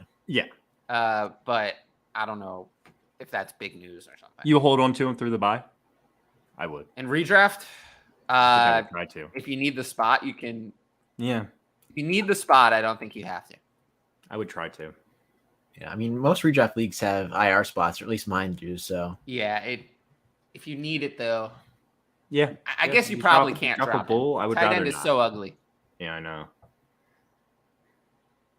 So going on to the Bills side, breaking news: Josh Allen's really good at football. Yes, Like, he was the who knew? quarterback 1 on the week again. Surprise. Yeah, he's a superstar. Mm-hmm. And We don't need to everybody talk ate. about him. Yeah, we don't have to talk about him. Well, not everybody, not the running backs. Well, I'm talking about wide receivers. The top 3 guys ate. Shakir Okay, scores. so the running backs though were a big problem. Well, yeah. They didn't do anything except for James Cook, and that was garbage time, right? Yeah, on 10 snaps. And it's not like that's giving you like optimism to like play James Cook or anything. So like, no, it was or even I don't know what roster to do. redraft. You know, I don't know what to do here. Like Devin Singletary to me is fine. I told a lot of people not to start him this week, and that paid off. In more competitive games, I think Devin Singletary will provide relatively like low teen, like kind of like areas on most weeks. So like, I'm not saying I'm excited for Devin Singletary, but better weeks are ahead probably. I mean, Josh Allen's not going to throw a 98-yard touchdown pass on the first drive many games, but yeah. I think that for me, I would say that I think James Cook never overtakes Devin Singletary. That's not but like if it. Devin Singletary walks at the end of the year, they could bring in someone else. I don't know. This is just not a backfield. Like I said, the only way anyone's ever usable in this backfield is a little similar to the Ravens. They have to get everything. They have, for a different reason, because this is a team that just doesn't want to run. It's unlike the Ravens who want to run, but Lamar takes too much. This team just doesn't want to run. They don't want to run. I mean, they threw, between 36 passes and 5 carries from Josh Allen and 2 from Case Keenum. So there were 11 carries among running backs available. In a game, they won 38-3. 11 carries were available. So that's unless one running back is getting everything, you can't start anybody. One running back has to get everything, and I don't think that's going to happen. So I guess Devin Singletary is the guy I'll hang on to in Dynasty for the rest of this year, and then he goes to free agency. Maybe he'll get a spot where he's okay, but you can't trust him. I'm with you. No, it's just so difficult. I mean, you spend that kind of draft capital on James Cook, and I like James Cook as a prospect. Don't get me wrong. So did I. I thought his tape was some of the most impressive behind Kenneth Walker and Brees Hall when I was watching. But I dropped him in my rankings because there's nothing I can do. In redraft, you're not trying to pick up James Cook, right? Oh, no. Yeah. In redraft, no, definitely not. With Renfrow coming back, what can we expect from Matt Collins? I mean, we don't need to talk much about Monday night, but I'm not expecting much. And let's talk about Gabriel Davis. We can talk about Gabe Davis now. I mean, man, 3 receptions, but 171 yards and 2 touchdowns. I think this is what we're going to get out of Gabe Davis. Like, look at what he's done throughout this year, and you're going to get all of that. You're going to get 6 catches. You're going to get 6 targets, 3 catches for 37 yards, like he did in week 3, and then you're going to get 6 catches, 3 catches for 171 yards and 2 touchdowns, like we saw this past week. We're going to see maybe not quite 171 yards, but we're going to see boom, boom, boom. It's going to go back and forth, in my opinion, especially once they'll get a little bit more healthy with the receiver. Uh-oh. I mean, obviously, Jamison Crowder after the year. Hey, look at this. How we doing, guys? Sorry, there we go. Earlier than I said I'd be, but I'm here. I'm happy to be here. That happens. We got through like 3 games, maybe. Yeah, we're in the middle. That sounds about right. But for Gabe Davis, I think he's not going to be consistent all year, but he's going to be a top 30 wide receiver. So you're going to be playing him most weeks, and you're going to take the lumps and the good weeks, I think, when it comes down to it, right? Yeah, Gabe Davis has shown us that he's not going to be a consistent volume guy in this offense. That's really what we wanted to see from him this year, because in years past, it's been like, all right, sometimes he gets like 4 targets, 3 targets, but sometimes he gets a big play and a touchdown. So that's what gives him those massive performances.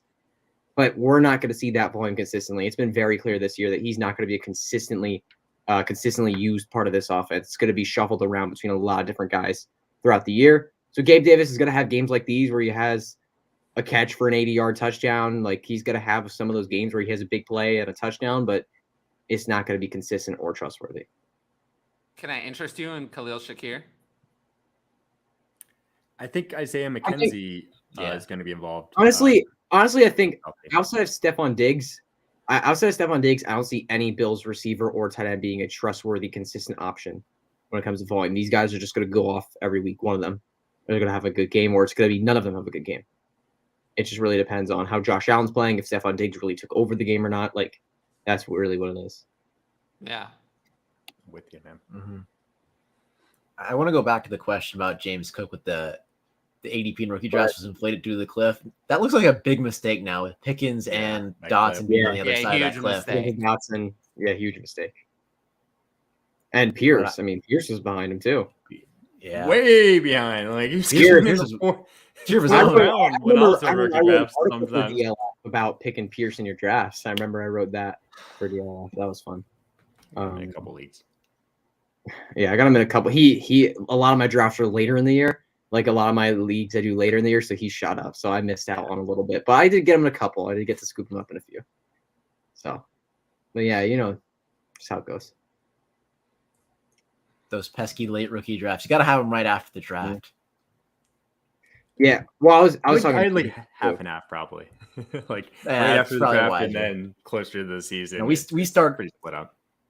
I've talked about it here multiple times. I was in a league where they start the drafts that Thursday night, the rookie draft. That's insane. I don't know. It was nuts. And is there like a timer? Picked yet? Is there like a timer on the draft? Like no, but he wanted to get done the first 6 picks before night one capped off. So it seems like some people could kind of like manipulate that of some sort. Like I don't want to make a pick yet, and kind of seeing where people go a little bit. Yeah, true. But I don't know. I would do that. Anything to win, bro. Wacky leagues, but I think we're good talking about the Bills. We know they're an offensive juggernaut. They're good. Yeah. All right. They are. We can move into the Dolphins versus the Jets, and I think we want to talk about the Jets first because there's this certain running back that might be Dynasty RB1. We've talked about it already here a little bit, but Breece Hall showed out yesterday. I feel like Tyler's giving me a look like he didn't show out. No, I'm just sleepy, Ryan. But yeah, he did it through the ground and through the air. Although Michael Carter did vulture 2 touchdowns, he could have had a humongous day. Breece Hall could have had like a 40-point game, honestly. I know.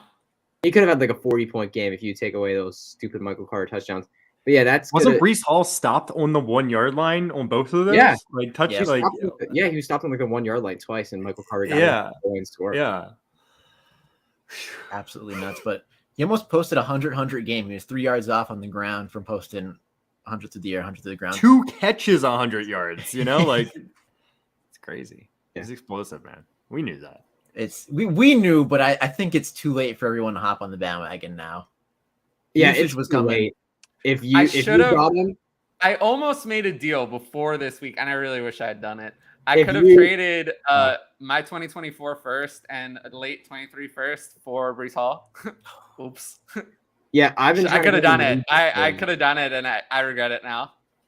I've been trying to. Maybe I still could. Yeah. Maybe I still could, but my team. No. I could try. Yeah, I've been trying to get him in redraft a lot, like especially in my home league for my dad. I've been trying to trade for him. He wouldn't budge because I can't even trade with my dad anymore because he knows exactly what I'm up to with every single trade. Because he listens to my podcast, he listens to me on Twitter, like all that stuff. So he knows exactly what I'm trying to do, and he just doesn't let me trade at all. Yeah. So I've been trying to get Breece Hall for him, but now it's over. I was trying, but I couldn't do it. I tried to get Breece Hall over the course of this last week, and people are a little stingy right now. Yeah, if you have Breece Hall, congratulations. If you don't, it's over. Like it's at this point, it's impossible. The takeover is only going to get better from here. Hopefully, he gets the goal line touches. Please, for the love of God, why are you putting Michael Carter, the smaller back, on the goal line? I think he will. We mentioned it. Breece Hall had big runs prior to those goal line carries. So I think that's part of the reason why he didn't get them this past week. Yeah, it's gonna be Hall getting the goal line work. What do we think about the rest of the Jets offense though? Because we know Breece Hall is good. We know we want him. But what about I'm feeling Braxton really. Berrios, dude.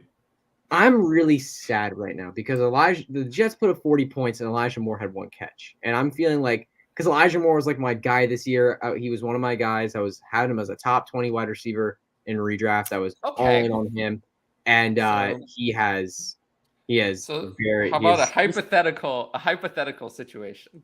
Let's no. just say that hypothetically, you were in a redraft league, and let's just say that I don't know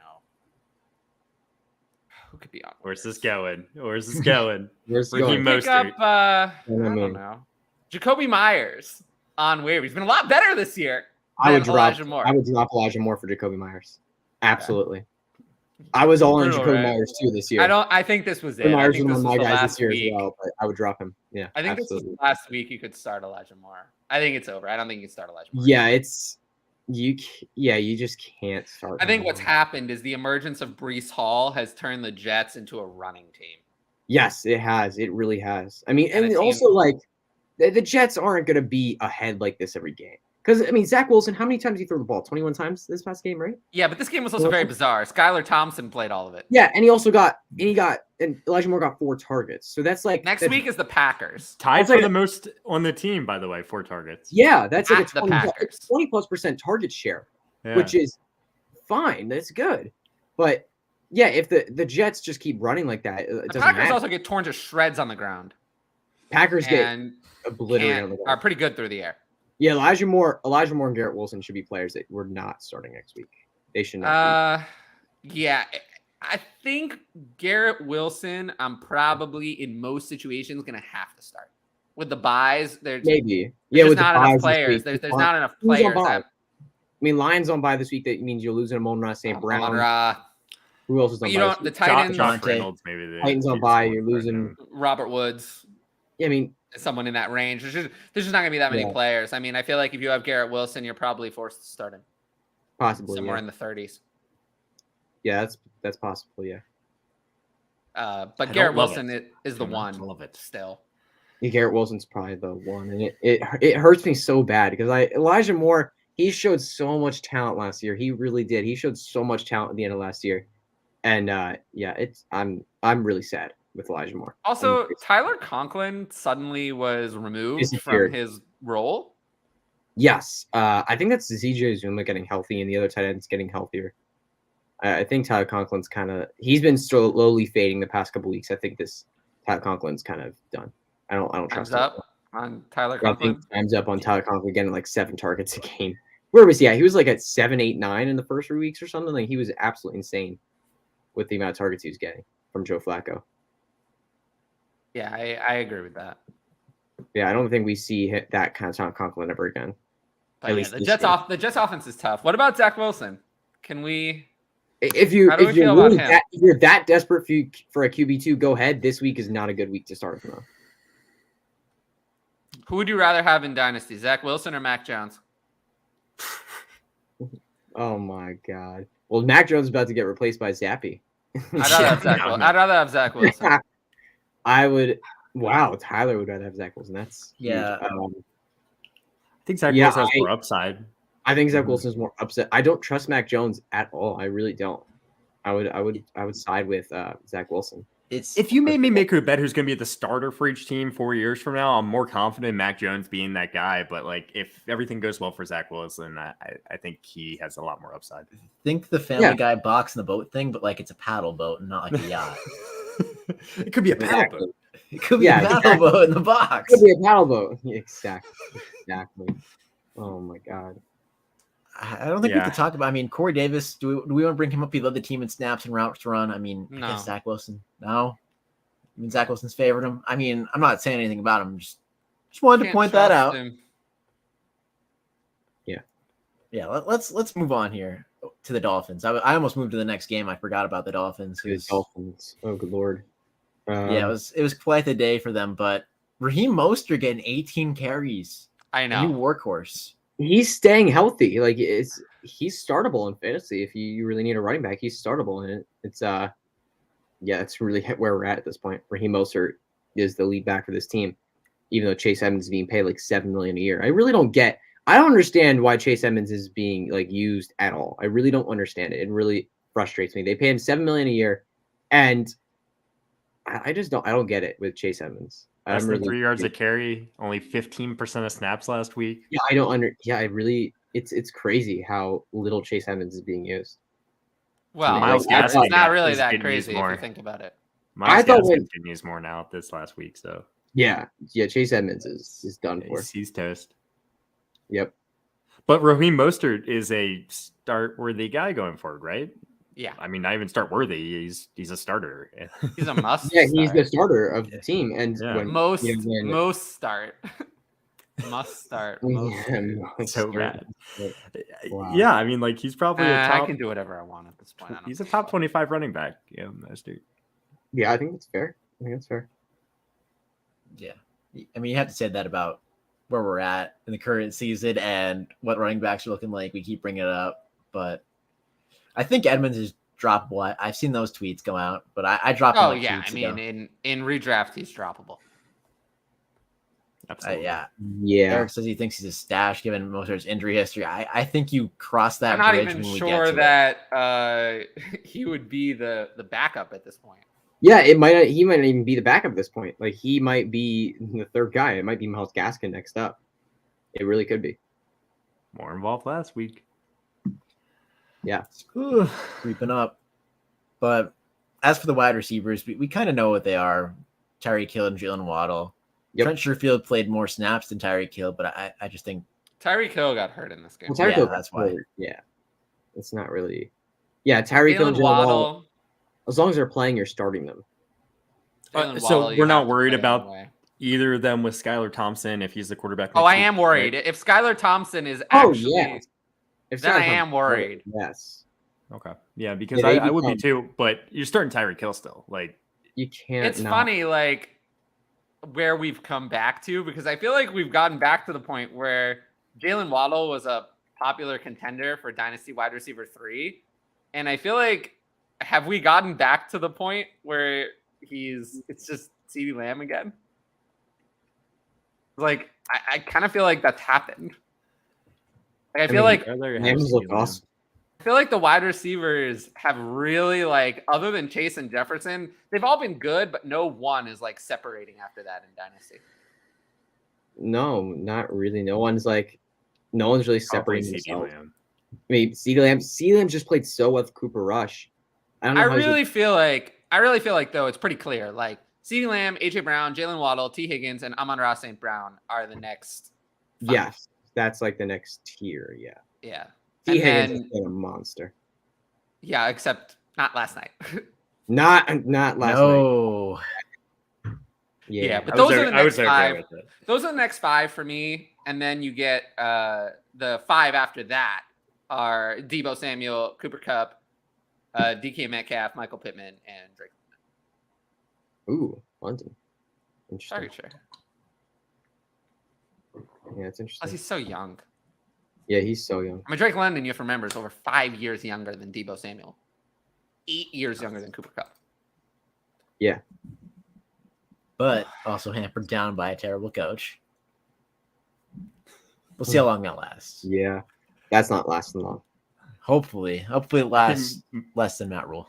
I think most people would agree that their team is going to be better going into next season than it is this season, right? I hope it has to though, right? The bar is so low. Yeah. Yeah, We're on the floor at this point. Yeah. But let's get into Chargers versus Browns. Obviously, we have to talk about Austin Eckler having a ginormous day, even with no goal line touches. Like I said earlier, he scored 3 times, and I mean, even though Brandon Staley, he had nearly 200 total yards. yeah, I think even though Brandon Staley almost threw the game away, Austin Eckler still had an insane day. Oh my gosh! I watched the end of that game 199. live. I watched the end of that game live. That was the Chargers got bailed out. Oh my goodness! The end of that game was so ridiculous. I was watching Red Zone, but yeah. Yeah, I got to see that full game live. That was absolutely bananas watching the end of that game. They I knew the tried Browns to- were going to find a way to lose. Brown's going to Brown. I always say it. Brown's going to mean, Brown. Those are 2 teams that always find a way to lose. I'm not surprised we came to the conclusion at the end of this game. The Chargers always do it as well. Yeah. And like, what was the play too? I mean, that Mike Williams was not open like at all. Like he was like heavily covered. I don't know why he threw that. I think Herbert would have been off trying to escape the pocket and try to run for it.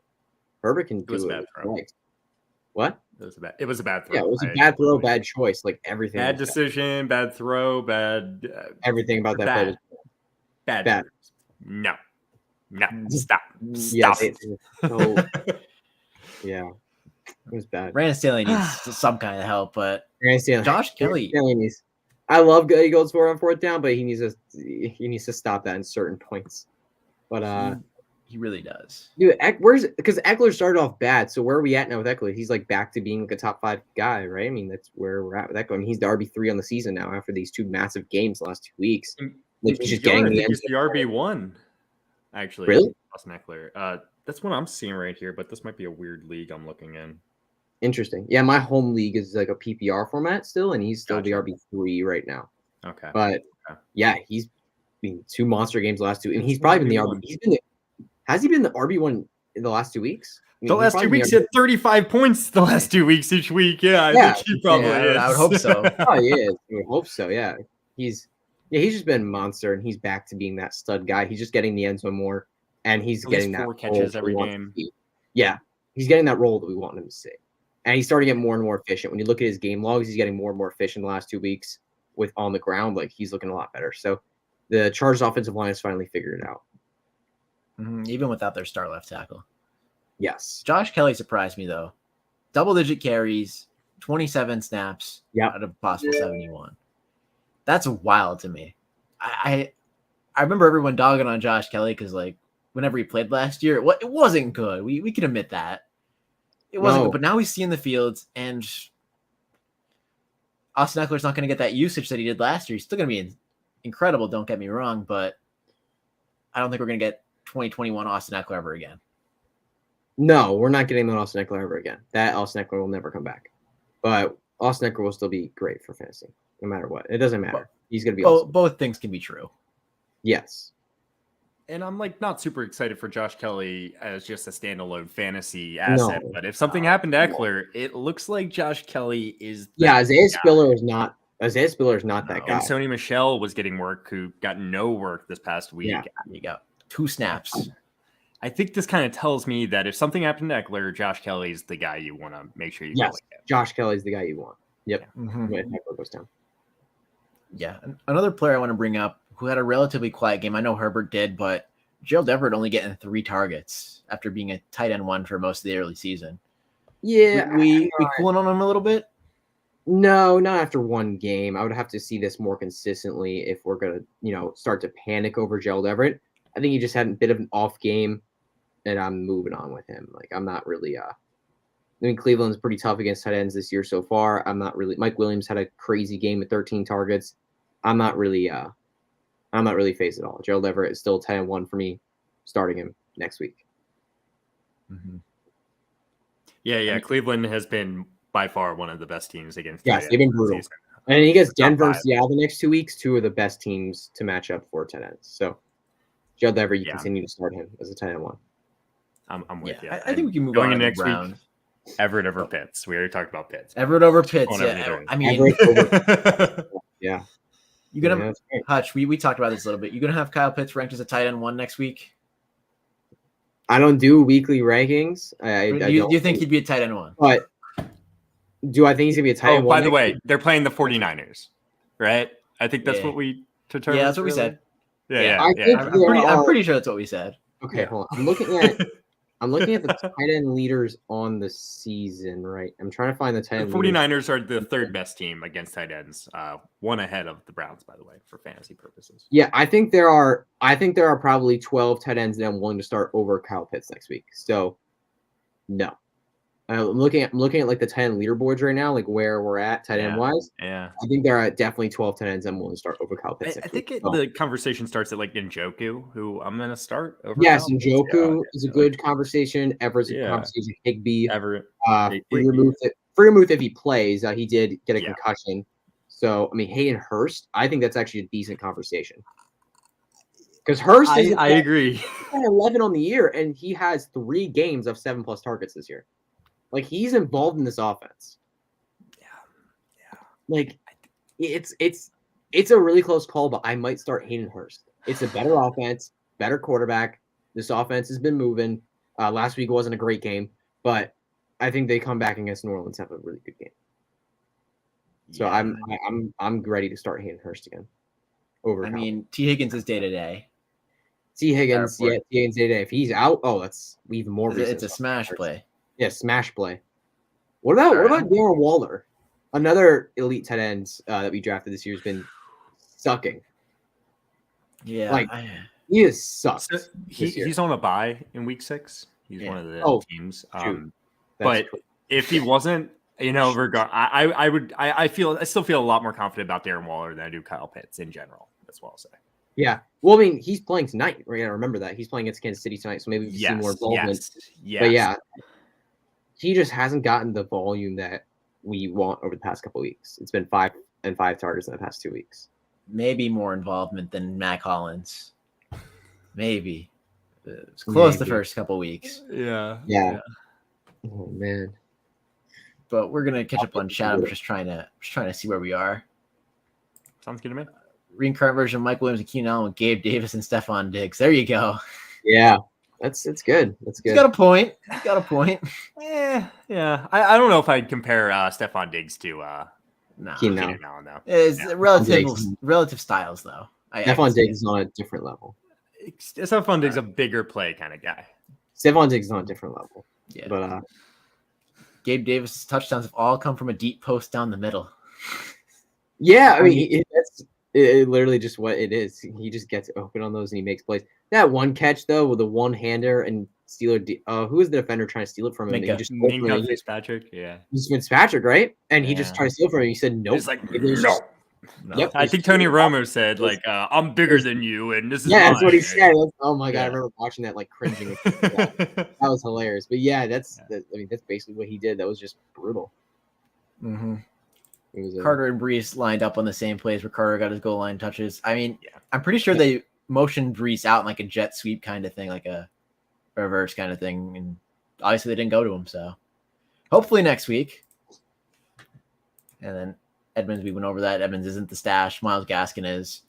Yeah. And then this is something we will get to talk to. I know Josh has to leave soon, so if he wants to provide his input now, he could. But Penny hit last week, and then obviously he suffered the injury. And I just want to get your thoughts on that. We talked about Kenneth Walker a little bit, but does Rashad Penny have any dynasty value at all going forward? I would say no. I mean, because look, you gotta look at this. Because you gotta look at this. Rashad Penny right now. I mean, how old is he now? Is he 26 now? 26. Right? That's what I was 26, 27, right? Yeah. He's 26, 27 years old. He's dealt with massive injuries his entire career. He's had a few really brutal injuries. He's on a 1-year deal, so he's gonna be a free agent. And Kenneth Walker, we're going to see him the rest of the season be the workhorse back for the team.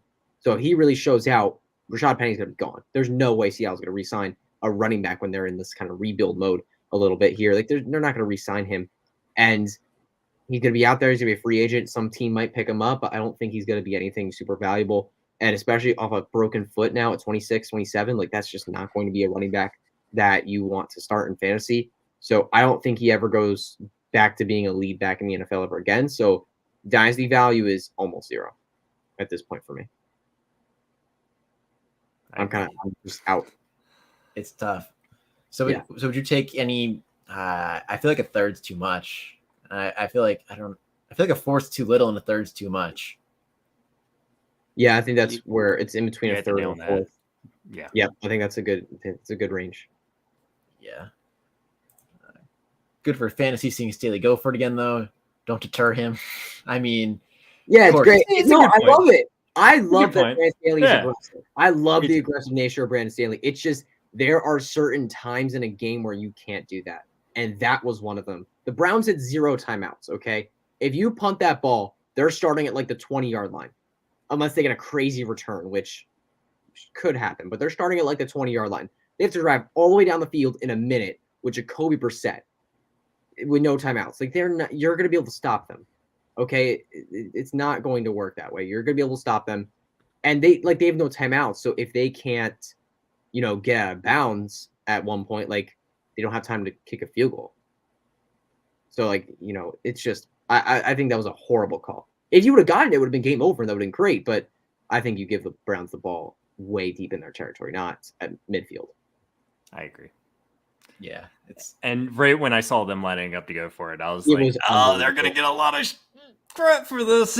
Yeah, yeah, exactly. I just knew it was coming, but I mean, they always do. Yeah. They I mean, always do. I'm a Ravens fan, so I've gotten plenty of it with John Harbaugh as well. They're going. This is coaches. why the Chargers, the Chargers, everyone wants the Chargers to be as like a Super Bowl team, playoff team that go all the way. That's the reason it's not going to happen. Stupid things like that. They're going to lose themselves some games, some pretty big games because of that. It's going to happen.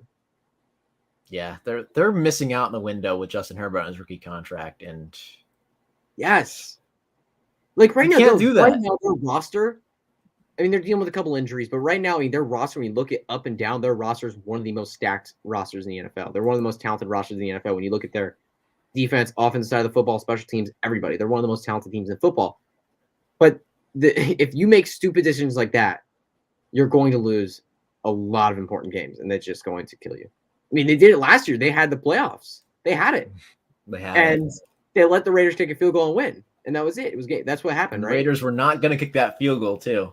They were not going to kick that field goal. It was unbelievable. Unbelievable. It's going to end up costing them, but we'll see in the future.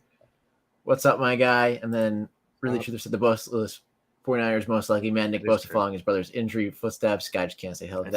I hate it. Because he's by far one of the best defenders in the NFL. Yeah, yes, Hawkinson will be a great trade candidate right now with Jameson Williams going to come back soon. Yep. This is a I think last week was the great trade spot. It was this week. Yeah, last week was it. Last week was the great trade option, especially now coming off Detroit off a 0-point game, Hawkinson off a 1-catch game. Like that's kind of tough to trade off of, but you need to trade him away soon in Dynasty. I would say I still believe Hawkinson is extremely talented. Now I am nervous about the situation. He's just not. He's a top 5, 25 and under talent at the tight end position. So, I don't want to give him away, is what I'm saying. Don't give him away. He can find a good deal, to kind of boost up that 39-point game somehow. I know Jameson Williams is coming back and everything. So, I'm with you in some regard, but I don't want to give him away either. I really don't. I think here's the thing. When you look at this offense, you look at DeAndre Swift, Jamal Williams, how involved they are in the passing game. When you look at Amon-Ra St. Brown, PPR machine, and Jameson Williams, we don't know what he is. He could be a superstar. I mean, when you watch his first touchdown at Alabama, he clocked in at over 26 miles an hour. That was since 2016. Only 2 players have ever run that fast. That was Raheem Mostert and Tyreek Hill. He is not just fast; he is game-changing speed. He's going to be somebody that defenses look at as a Tyreek Hill. He's going to be a game changer. And as long as he can put it together with everything else, along with the speed, he's going to be a stud in the league. And I feel like with that and Amon-Ra St. Brown and DeAndre Swift and Jamal Williams in the backfield, there's just going to be no room for TJ Hawkinson to be a consistent option in this offense. We loved him for fantasy in years past because he was the guy. He was it. He was that offense, and he got so much volume. I don't think we're going to see that anymore from him. That's the problem. Yeah. So if he can find a good deal now, I'm completely. But I agree with Josh. Don't be too desperate with it. Don't panic because he's a very talented player. So maybe I don't know. Maybe he gets an opportunity somewhere else. If the Lions see that they really don't need him, he could get an opportunity somewhere else to play. But at the same time, I'd be looking to trade him. Just don't panic either. I feel like we rely on that a little bit with tight ends too much, looking for another spot to play outside of the top guys. I know Mike Gesicki, we hammered that home this past offseason. Didn't happen for him, and then obviously there's been other cases throughout the years. I can't think of all the tight ends, but I know there's Njoku this past season. We all expected him to go to a new spot, and we're gonna be like, it's gonna be solid. But he's actually about Hayden Hurst out though. Remember Hayden Hurst who went to Atlanta from Baltimore? Yeah, we're so excited. I wasn't very excited about it. And I wasn't excited either, and he just didn't work out. But then, and now he's in Cincinnati making an actual impact. He's been good for fantasy so far. Yeah. Yep. And then Eric says, I think you could find someone who would pay a third for Penny and bet on the talent. I mean, depending on the league, I can see it. Yeah, I agree. That's what I would do. Yeah. He's shown enough in a small sample size in the NFL. But I think we could finally move on to the Browns and talk about Nick Chubb real quick here. I mean, what's not He's to like? good. 17 carries, 134, and 2 touchdowns. Nick Chubb isn't fair. Nick Chubb just isn't fair. I mean, he's on pace for over 2,000 rushing yards, about 23 rushing touchdowns, I believe, right now. He's on pace to have, Yes, I think he's on pace for 23. I might have done No, yeah, he's got. Just check it for me, but He's got 7 in 5 weeks, so. Yeah, that makes about sense. Yeah, like Nick Chubb is just unfair. He's just been absolutely just a beast this year. He's a top 3 running back in fantasy so far, and I mean, just with Jacoby Brissett at quarterback, I expect this to continue. When Deshaun Watson comes back, it could be a little bit more interesting. We could see more passing attempts, less running, and if Deshaun Watson's in trouble, he will run the ball. He won't pass it to Kareem Hunt or Nick Chubb, so that definitely hurts him a little bit there. But yeah, I think Nick Chubb he just keeps scoring touchdowns, and we could see a regression in the second half. But I would just continue to bet on the talent Nick Chubb. I'm betting on him for the rest of the year. You have to. Yeah. I feel like there's gonna be a lot of arguments out there. Oh, he can't keep up this touchdown pace, which is reasonable. I think that's a reasonable argument. 7 touchdowns in 5 games is pretty ridiculous. Because the thing is, if you look at his stats, if he doesn't have those touchdowns, he is not anywhere close to where he's at right now. Because he doesn't get passing work. Because like, what do he have? How many yards do he have today? This week. He had 134. Yeah. Yeah, he had 134 and 2 touchdowns, But right? no catches. Yeah, and no 1 catches. target. If you take away those touchdowns, he's at 113 points with a massive performance. Which doesn't kill Yeah. you either, but Which won't kill it's you, not but it what will. you're looking for. Yeah, and now Yeah. that's Talking a about Nick huge Chubb. game from him. That's a huge game. Like, that's a massively great, efficient game. What if he has a bad game? Like, he's going to kill you. No, they'll come. Yeah. There's no doubt What's up? about it. I mean, they'll to be come. noted that There'll be a couple Kareem Hunt back. Yeah, there'll be some bad games. the past catching work either. He only had 3 targets on 18 rounds this week, so maybe it's a change in offensive scheme that they're not targeting the backfield at all. But Amari Cooper looked like the one again. 11 targets. Yep, on 34 routes. He's gonna have his big games. He's gonna have some games where he disappears, and that's Amari Cooper. Like, that's where he was. That's where he was in Dallas a lot. That's what he's gonna be in Cleveland. Because his passing game is just not gonna be consistent. Yeah, I can't believe they gave him up for less than Jalen Reagor. The Eagles got for him. It was terrible. Hey, Jalen Reagor scored a touchdown this I week. He know. did on it. He Like, scored. I saw Yeah. that. Oh, Reagor, let's go. Unbelievable. But Would you rather have Amari Cooper or like DK Metcalf? I think Tyler would go DK, right? DK Metcalf. On NFL or in Dynasty For the rest of the season. Sorry. Rest of the season? Yeah. with how Geno Smith is playing, it's tough not to say Other DK, than DK because Metcalf. Yeah. DK is clearly the better talent, and Geno Smith is playing better than Jacoby Brissett. Like, Geno Smith has been outplaying a lot of quarterbacks in the NFL right now. He's outplaying Russell Wilson. That's for sure. I'm with you. Does anyone else feel like this season has been even more of a grind than usual? Does anyone else feel that way? Man, about usual. I feel like my shot out of a cannon part of me, like last year, I felt like I held up for like 8, 9, or maybe 8 or 9 weeks. This year, I feel like I held up for 2. I held up for 2, and then week 3 already was like the wear and tear. It's like so. I The feel wear like and it was tear is less. tough.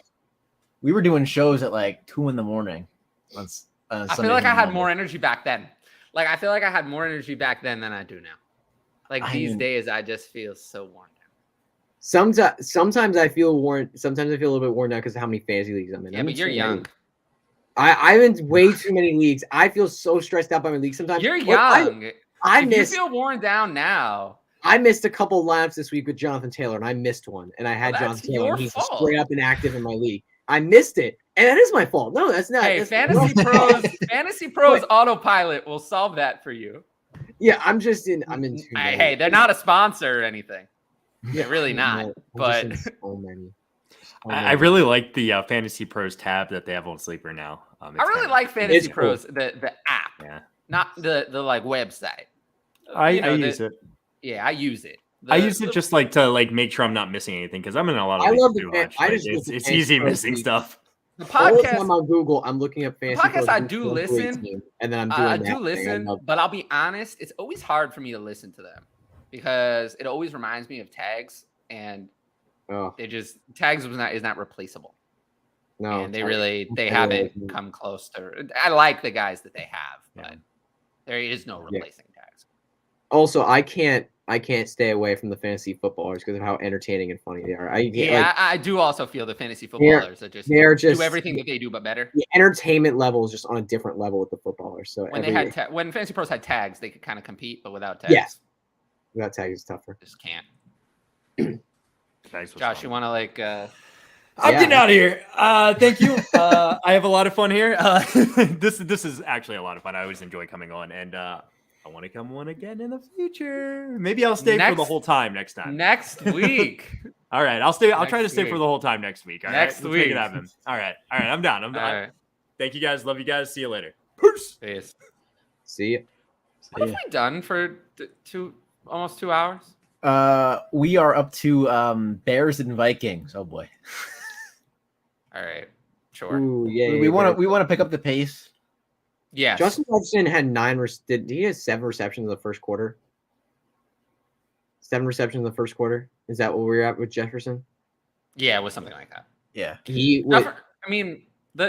Vikings are easy. Justin Jefferson is just like that guy. He is just him. Justin Jefferson's him. And I think, honestly, after watching him a lot this year, I genuinely believe he's the best wide receiver in football. Yeah, I agree. He's the best wide receiver in football. I know Devontae Adams is up there. Cooper Kupp has been awesome. Stephon Diggs is amazing this year. Justin Jefferson's the best wide receiver in football. Yeah, I'm with you. Yeah, I get behind that one pretty easily. I mean, I was seeing TikTok posts on how he has the best chance to break Jerry Rice's yards record. He's probably not going to touch it, but he's the best chance to. I think there's a chance he breaks 2,000 this year. I can see that, especially that hefty target share. Yeah, he was on pace for 21 catches in the game in the first quarter. I know. It's just not fair. But yeah, this offense is pretty simple, though. I mean, Kirk Cousins is a streamable quarterback, fringe quarterback 1, high quarterback 2. Justin Jefferson is a top 5 wide receiver. And top 1, but sure. Probably top 1. He's top 5, and he ain't 3, 4, or 5. Or 2. Yes, he ain't 3, 4, 5, or 2. Like, he's number 1. And then Dalvin Cook is a steady RB1. He's a mid RB1. Mid low RB1. I think that's where we are. Everyone else you can't trust. Yep, that is exactly it. The thing is, wide receivers here, like the wide receivers you can start, but with no confidence whatsoever, because it's going to be very spotty, very on and off of who gets the volume and who has a touchdown, who has a good week. So it's going to be like kind of like the Bills' offense is a little bit with Stephon Diggs and the rest of these options. No one's going to be getting consistent volume outside Justin Jefferson and Dalvin Cook. Yeah. I agree. True. I mean, I'm okay with Thielen as a desperate flex. He ran a ton of routes this week, more than Jefferson actually. Got 6 targets. Thielen is the definite. Thielen will be definitely my first play at wide receiver for the Vikings outside of Justin Jefferson. It wouldn't be Osborne. Yeah, I totally agree with you. But let's get into the Bears. I mean, they almost came back. We'll give them that, right? They did. They did. That's all you say. You just can't start anybody. You can't start anybody besides David Montgomery on the Bears. Even he looked bad. Can't even start David Montgomery. I mean, you can, but yeah, you can. It wouldn't have paid off. I mean, I guess the 4 for 62 helped, and the touch. Oh, actually, it did pay off, but man, he wasn't good. No, he was not. Herbert wasn't good either. Yeah, none of them were good in this game. But they went right back to David Montgomery as a starter. So. Yeah, that's it. That's what it is. If David Montgomery's on the field, he's the guy. That's it. If David Montgomery's on the field, he is the clear starter. If he's not on the field, then it's all Khalil Herbert, and that's it. But yeah, David Montgomery, an RB2 kind of play, and then if David Montgomery goes down, Khalil Herbert gets into that high RB2, low RB1 range. Outside of that, you cannot start one piece in this offense. No, trust them. No. How about Velus Jones scoring a touchdown? Who cares? No one cares. Hey, he was 23-1 on the books. Justin Fields hasn't passed more than 22 times in a game. It's clear they don't trust him. That's where we're at. He hasn't passed more than 22 times in a game. Yeah. He's not the answer. Yeah, it's just the Bears are not letting him throw the ball, and it sucks. I really do believe he has talent, but they're just not letting him throw the ball. And they have no one to throw the ball to anyway. I don't understand. Yeah, the Bears are If they just lose next week against the Commanders, it's gonna be On Thursday night in prime time.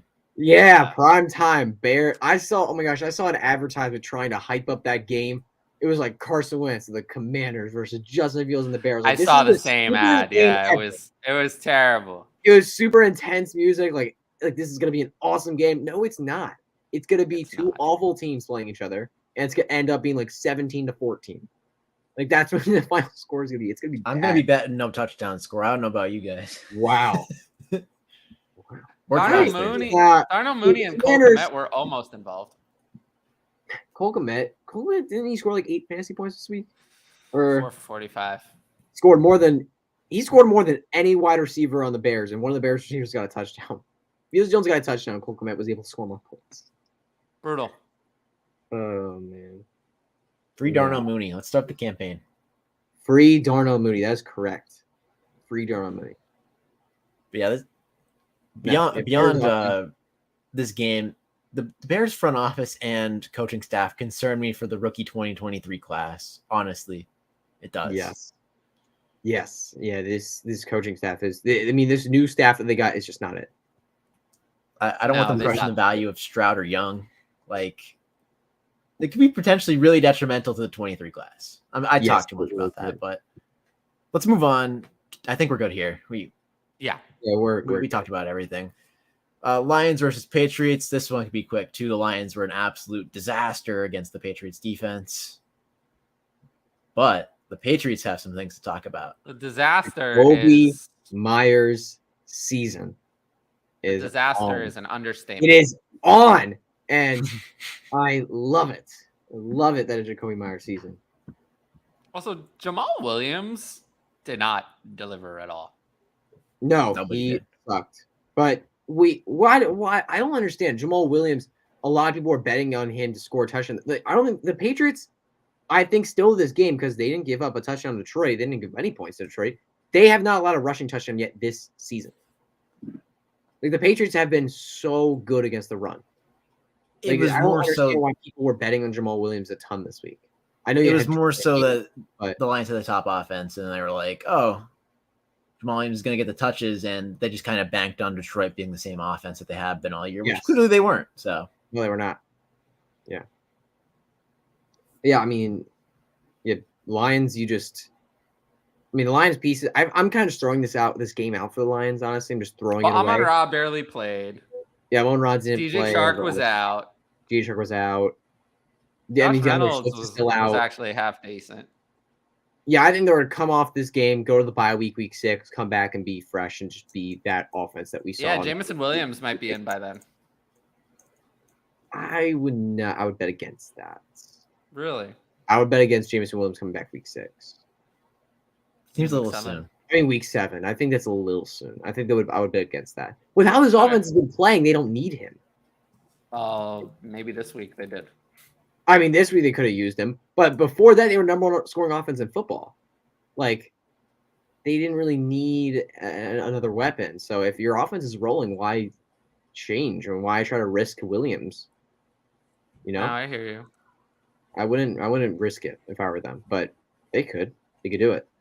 Yeah, I wouldn't do that. But yeah, and then the Patriots side of the ball. I mean, I was so frustrated that Damien Harris didn't get the work. I mean, Ramondre just went off, and Damien Harris was one of the guys I liked this week a lot. And he got hurt.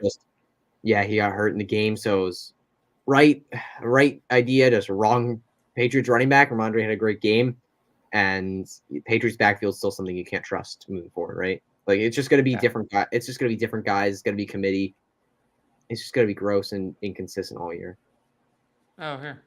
You just play the matchups. Love these long shows, guys. Thanks. Yeah, no problem. Lions need to keep losing so they can land quarterback, the top 3 pick. I mean, they are 1-4, right? Yeah, they're third right now, I believe, in the draft order. That is ridiculous that they're like 1-4 and they have scored the most points in football. Actually, now that's probably changed because they scored 0 this week. But like, that's just so. The Bills are number 1. They're number 2. The Bills are number 1 now because they had 38 this week. Yeah, that's fair. Yeah. Yeah. So That Rams pick is looking good for you, though, Lefty. The Rams have been mightily struggling. We'll get to that, but wait, yeah, dude, who was the Rams pick this year? Is that Detroit? it's Detroit. Yeah, Was the Matthew Stafford trade. Yeah, they're still paying that one off. yeah, That's in the mid-teens right now. I'm pretty sure. And even even if they don't necessarily get that high pick, they could trade for one. They'll have the ammo to get a quarterback. Were we even doing the chat? We are right here. The Nick Chubb has no upside. I mean, it was good process. It was just, you know what I mean? Because the thing is, he has upside if he keeps scoring touchdowns. The way Nick Chubb has like blows up in games if he scores touchdowns, that's the only way he keeps blowing up like this. It was the lack of pass catching work. Ooh, wow, that's interesting. Early guess for where DJ Moore would land if he gets traded. He's not getting traded. I don't think he is either. I would bet against him getting traded. I think this is gonna be an off-season kind of thing. Yeah, it's gonna be an off-season thing. I don't think he'll go. What are your thoughts on AJ Dillon's value? Yeah, not as much as it was. Yeah, he's been very disappointing this year. He just hasn't been that guy that we wanted him to be, and he just isn't as involved as we wanted him to be. So yeah, AJ Dillon's definitely dropped. Olave here for sure. That's definitely Olave. Yeah. I'll still draft Bijan. Oh my god. The Bears draft Bijan. I might cry in a live stream. Oh my goodness. That would be We'll probably be live if I haven't retired. I can't wait to see. Oh man, I can't wait to see the team that takes Bijan Robinson, because it's either going to be like, oh man, it would make me so mad. What if Atlanta picked him? I know it'd be a very dumb pick, but what if Atlanta did it? Because they're going to be up there in draft order. They could do it. If they trust Desmond Ridder, they could very easily do it, but we don't know. Yes, we don't know how bad it's going. Mariota, I don't think they trust him. I think our Eagles could pull the trigger on. Wow, that would be that if they could get Bijan Robinson on that team, AJ Brown, Devontae Smith, Jalen Hurts at quarterback, that offensive line. Is this really true? That is brutal. The Saints pick is up there still. It's not quite as high as it was. Is this really true that the Bills? I'm going to look this. Yeah. I think this was just someone talking. I don't think this is real. Hold on to Jameson Williams. Hutch, check your Twitter messages apparently, and would like to thank the Rams for taking Stafford away from here and saying F them picks. Yeah. Oh, the Rams have a Super Bowl. I don't think they're too mad. All right. What about the Patriots? I mean, we talked about it. Jacoby Myers is having a breakout year. Obviously, Hutch was in on that one, and then we talked about Ramondre Stevenson a little bit. I think we covered it. What did you mention? What did you say? Sorry, I'm looking at this Twitter message. Yeah, I'm looking at the CMC stuff, but I'm looking at it. It says Bills rumor. It says the headline is Bills rumors bombshell trade proposal would send Panthers running back to Buffalo. But I don't know if it's really like it's a sports journalist from Erie who's been featured on ESPN Rivals and USA Today. So I don't. Maybe there's some legs.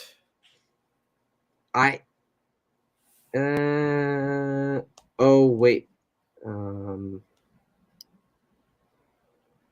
Man, yeah, I'm trying to look. I'm not seeing anything right now. Well, I'm seeing things from like a long time ago. Yeah, I don't think this is real. I did see a picture of like Christian McCaffrey in a Bills uniform on Twitter somewhere. I did see like a random person posted that. Was a good Photoshop. It was a good Photoshop, yeah, but it was, man, if that offense got Christian McCaffrey, wait, who's stopping the Bills? No one can stop the Bills now, and they've Devin Singletary. They get Christian McCaffrey, it's over. I totally agree with you, but I think we're good on the Patriots. We talked about Ramondre Stevenson being a bell cow and Jacoby Myers being the wide receiver one, and underappreciate it still somehow. But crazy to see a Patriots running back with a 90% snap share. I mean, that's what happens when you get hurt. I mean, their draft picks didn't quite pan out. They were really late, so I see why they didn't. No, I mean, expecting those guys to really make an impact.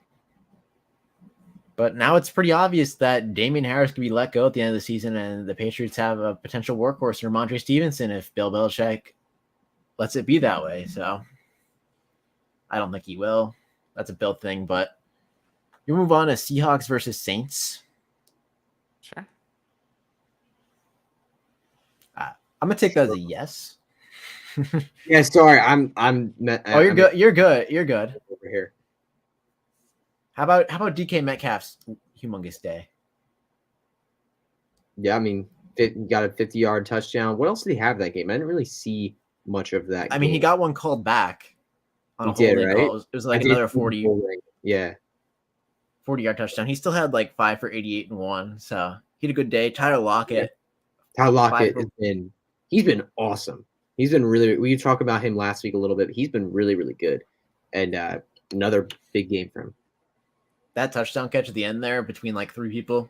Oh my goodness. Outstanding throw from Geno. He's been cooking. We talked about Geno has just been so good. And I doubted him this past week. I made him like one of my benches of the week, and I didn't trust him against New Orleans defense, and he is just showing. I told a lot of people to start him.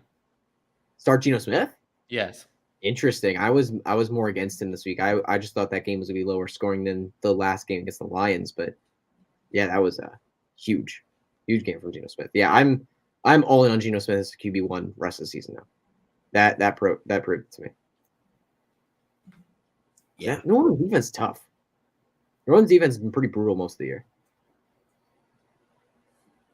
they have. I mean, they haven't been giving up much points, but they've still been losing close games. Obviously, Rashad Penny, we talked about that. Were you here for that, Hutch? I don't remember if you were here for talking about Rashad Penny. No, a little bit. Yeah. I think I mentioned him when you were here. I mean, if you want to provide your thoughts on Kenneth Walker for the rest of the season or Dynasty. I think I did say a little bit with Kenneth Walker. Yeah, you touched on it. Walker, I'm really mad about something. I keep seeing people say Kenneth Walker is a great waiver wire pickup. What league has Kenneth Walker in your waiver wire? There is no league. There are redraft leagues where he's out 60% of ESPN leagues. He's available in 60% of ESPN leagues. It's either 60 or 55. It's in that range. So that's crazy that many people dropped him. But yeah, if you can get him off your waiver wire or trade for him, absolutely do that. Kenneth Walker should be, with how this offense has been rolling, because this offense is completely different than what we thought it was going to be. This offense is cooking. This offense is putting up points, and they're doing really, really well, much better than we thought it was going to be. And we've seen Rashad Penny have some big games. If Kenneth Walker takes over as the workhorse, potentially gets in as a pass catcher too, that is just Kenneth Walker is going to be a stud rest of the season. So yeah, I'm all in on Kenneth Walker for the rest of the season. If you can trade for him or pick him up on waivers potentially, yeah, that's huge. I'm all in on Kenneth Walker rest of the season. Yeah. I don't see how he couldn't be. I mean, he's going to get that insane snap share. Obviously, DJ Dallas and Travis Homer might steal a little bit of work here and there because, Pete Carroll likes to do that. But I think that does it for the Seahawks. I mean, we know what they are. But the Saints, how about Taysom Hill scoring not 1, not 2, but 3 times? It happens. I made him the cover of the show. I mean, you have to. Yeah, no, I figured that I had to. Oh, wait, there is a report from the fantasy source. Buffalo Bills have shown interest in trading for Panthers running back Christian McCaffrey. We'll see if it happens. It is a real report. So that would be crazy. That would be blockbuster. That would be absolutely insane. That would be emergency show potential. I'm sure it'll happen after we're done with the show. Oh, yeah. If it happens, it's going to be done. Do you want to talk about McCaffrey just for a second, or do you want to keep here? So speaking of being done, it's very clear that I haven't woken up today. I don't know what's wrong with me, but I don't have it today. So I want Hutch especially, and also Ryan, to get a chance to break down the rest of the games, but I'm just blabbering. I'm mostly not helping. So hopefully I will have more energy. There's a verified sports journalist that has now said, I have confirmation the Bills are one of the teams that have contacted Panthers regarding Christian McCaffrey. One of the teams. There are multiple teams now. There are multiple teams in this. I'll do a short or an emergency short show on that if and when it happens. But yeah, I am gonna peace out for the rest of today. You guys should break down the rest of the games. I hope the people still give them some chat messages and all that. And I just I want to thank the audience and all of my followers everywhere for just kind of sticking with me. I know I've been tired. I know I've definitely haven't had my best stuff here and there throughout the season. It's just the wear and tear. It's just a lot to go through the weekly grind. Even without writing the articles, just updating the rankings, a lot of patrons, a lot of stuff. I'm trying my best, but the hardest thing to do is to be live on camera when you just have nothing to give. So, I feel like I could do 2 more hours of it and drag myself through it, but I don't think anyone really wants. We're going to be out that. Here before 6. Oh, I really hope for your guys' sake, but without me, I'm sure it'll go a lot faster. I take us off on the most tangents. But yeah, I just Ryan, switch it over to the how to do that. Okay. And yeah, I will see you guys all Ask DLF tomorrow, 9 p.m. Eastern. Hopefully I'm not this sleepy, but I'm just so damn tired. I don't know why. I've had 7 cups of coffee today, and it didn't make a damn bit of difference. So maybe thanks FF Lefty. Maybe I just need more sleep. But anyway, I'll let them take over the show, and I will see you all later. Peace. See you. All right. I mean, let's keep it going. Let's go. So we talk about Saints now? Yeah, let's talk about the Saints. Let's talk about, do we want to start with Chris Olave's concussion? I feel like we have to. Yeah, we have to. I mean, the amount of concussions in the NFL this year is getting really scary. There have been a lot of concussions. I don't know if it's something with the helmets. I don't know if it's something like it's just players are getting hit in the head. I don't know if it's just a coincidence. But the amount of concussions that have happened this year, it's like a historic pace. The amount of concussions that people have gone through this year. And I like that they changed the protocol. I'm really appreciative of that because Teddy Bridgewater, I think, honestly, without the new protocol in, he would have played the rest of that game. I think he would have played. But he stumbled. He got up, he stumbled, and they were like, nope, you can't play. That's it. You can't play. So I'm really glad that they changed that. But Chris Olave with a concussion now, he's in the concussion protocol, which is much tougher to get through now. So I think he'll play next week. And if he is, he's in your lineup. He's an auto start. Jarvis Landry's been injured. Michael Thomas still hurt, but there's optimism that he'll play next week. But even if he's out, it's so hard not to start Chris Olave. He is looking unbelievable. And I had him as my wide receiver 2 in this class coming in. He was my second favorite wide receiver here coming in this class. I was all in on him, and he was one of my favorite guys coming in this class. I was in love with Chris Olave, and I continue to be in love with him. I mean, it was tougher for this year because I was a little bit more concerned with Michael Thomas and Landry and Jameis Winston at quarterback, blah, blah, blah. For fantasy for this year, I was a little bit concerned, but Dynasty, I've been in on him. I have a lot of Dynasty leagues. I'm very, very happy with that. Chris Olave is just showing a lot of talent, and if he's playing, he's in your lineup. That's period. It's it.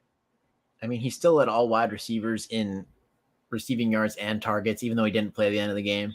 You mean Saints wide receivers, right? Yeah, Saints wide recievers. Thomas and Landry were out this week, so that's kind of it's kind of skewed a little bit, but still, he was the one this week without them both, and I think he'd still be the one with Landry in. So yeah, he would absolutely be, and I think he could be the 1A with Thomas in too. I can see him by the end of the year being the clear one of this offense with everyone healthy. It could potentially get there, but we got to talk about Taysom Hill, right? Don't start Taysom Hill for fantasy.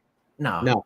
He's going to have these games where he just goes off, scores a couple touchdowns, but no, you're not starting him in fantasy. Don't pick him up. Don't do that crap. That's not going to happen. I would bet a lot of money that next week he gets 2 touches for 5 yards. Could you though? You could start him up. It's not a quarterback that you're starting him for. You're starting him for a tight end. Yeah, that's more interesting. Maybe in a DFS format if you want to take that risk.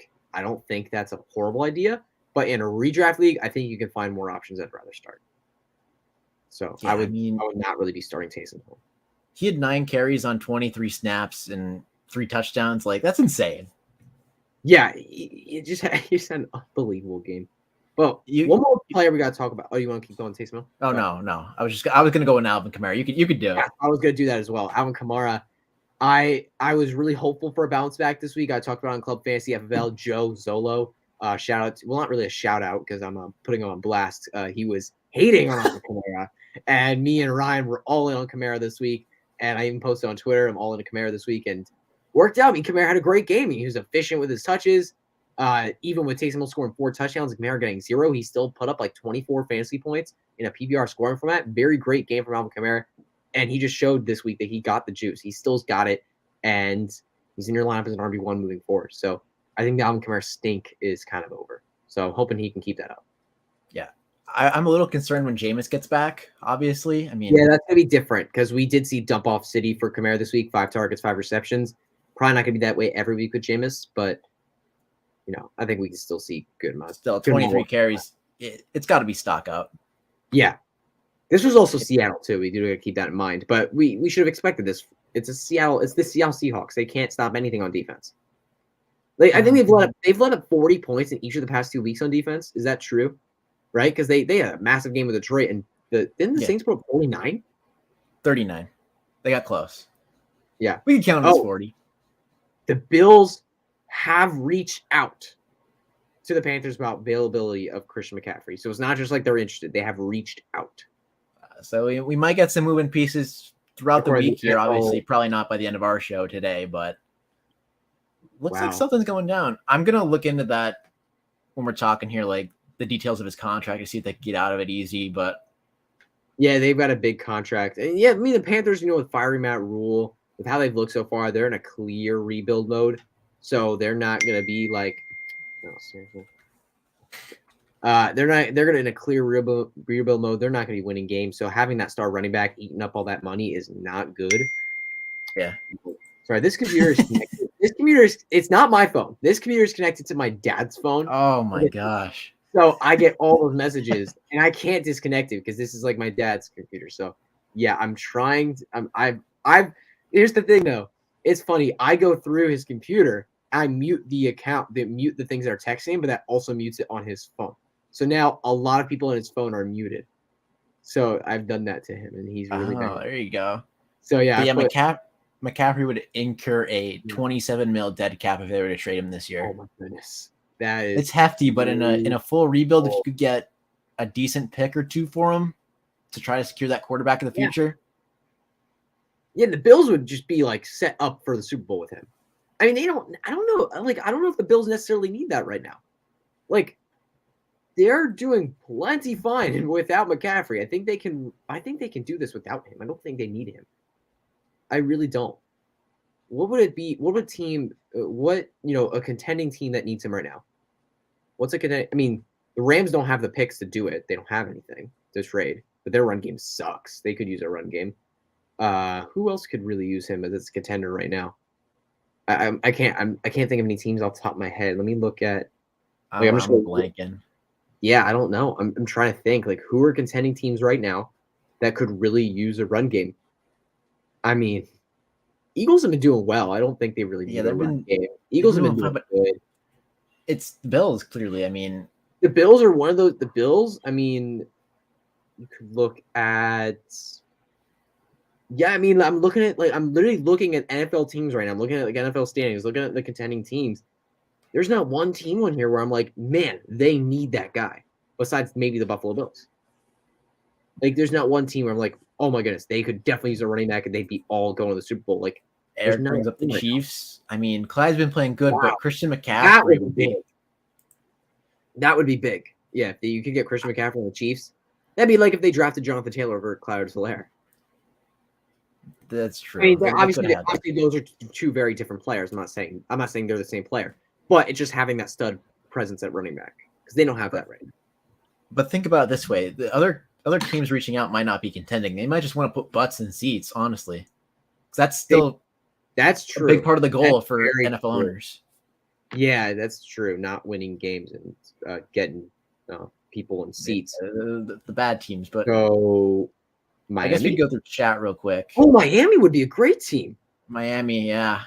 They'd be a great team to do that. I mean, they would be a great option for them. Yeah, Christian McCaffrey. Do they have the picks, though? They lost their 2023 first, and they gave their other one away to the Eagles, I believe, right? Didn't they give they gave it to the Niners. Oh, the Niners, yeah. And then Wait, no, the Niners gave it to them. No, they The have. Niners gave it to the Eagles, right? Yeah, the Niners gave it to the Dolphins. I'm backwards. Yeah. For the Trey Lance What deal. happened with that? Because it was like those three teams, and they made a bunch of trades. I don't remember who ended up with that first round pick.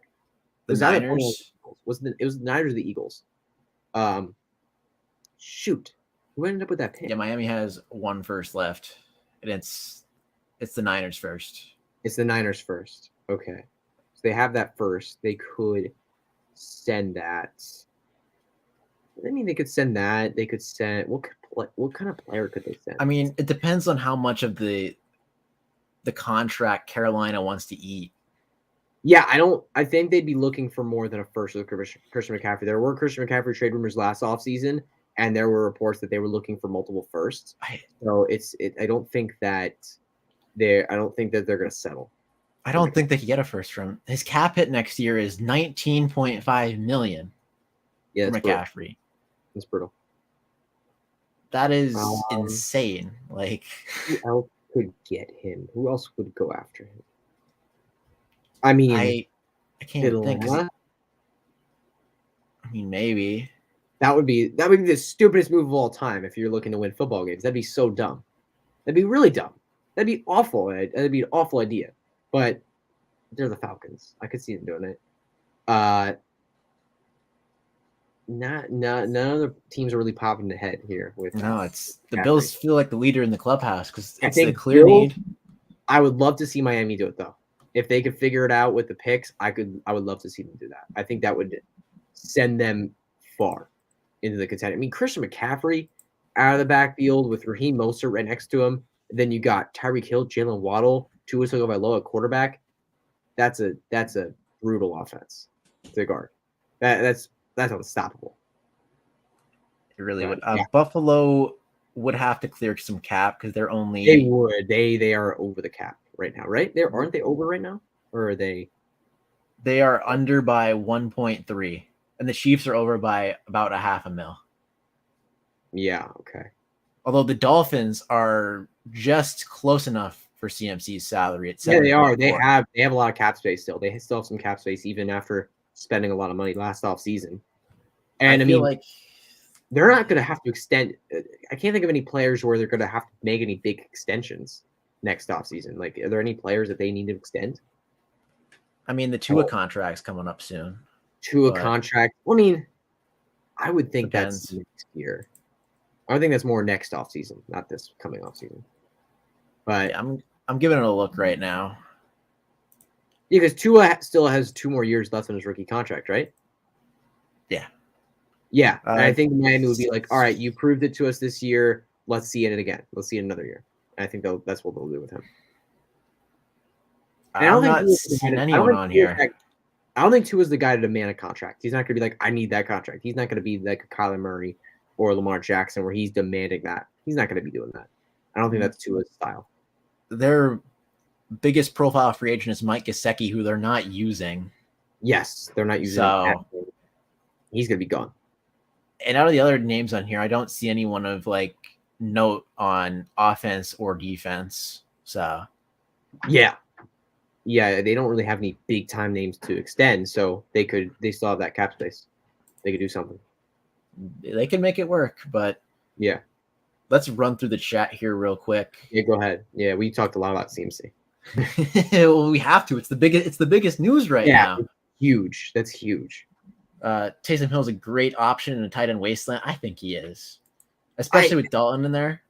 It's tough, man. It's really, really tough with him because he's just like. Because the thing is, I want to say like he could just bust on you any week, but that's with any tight end that you're streaming. This is any tight end.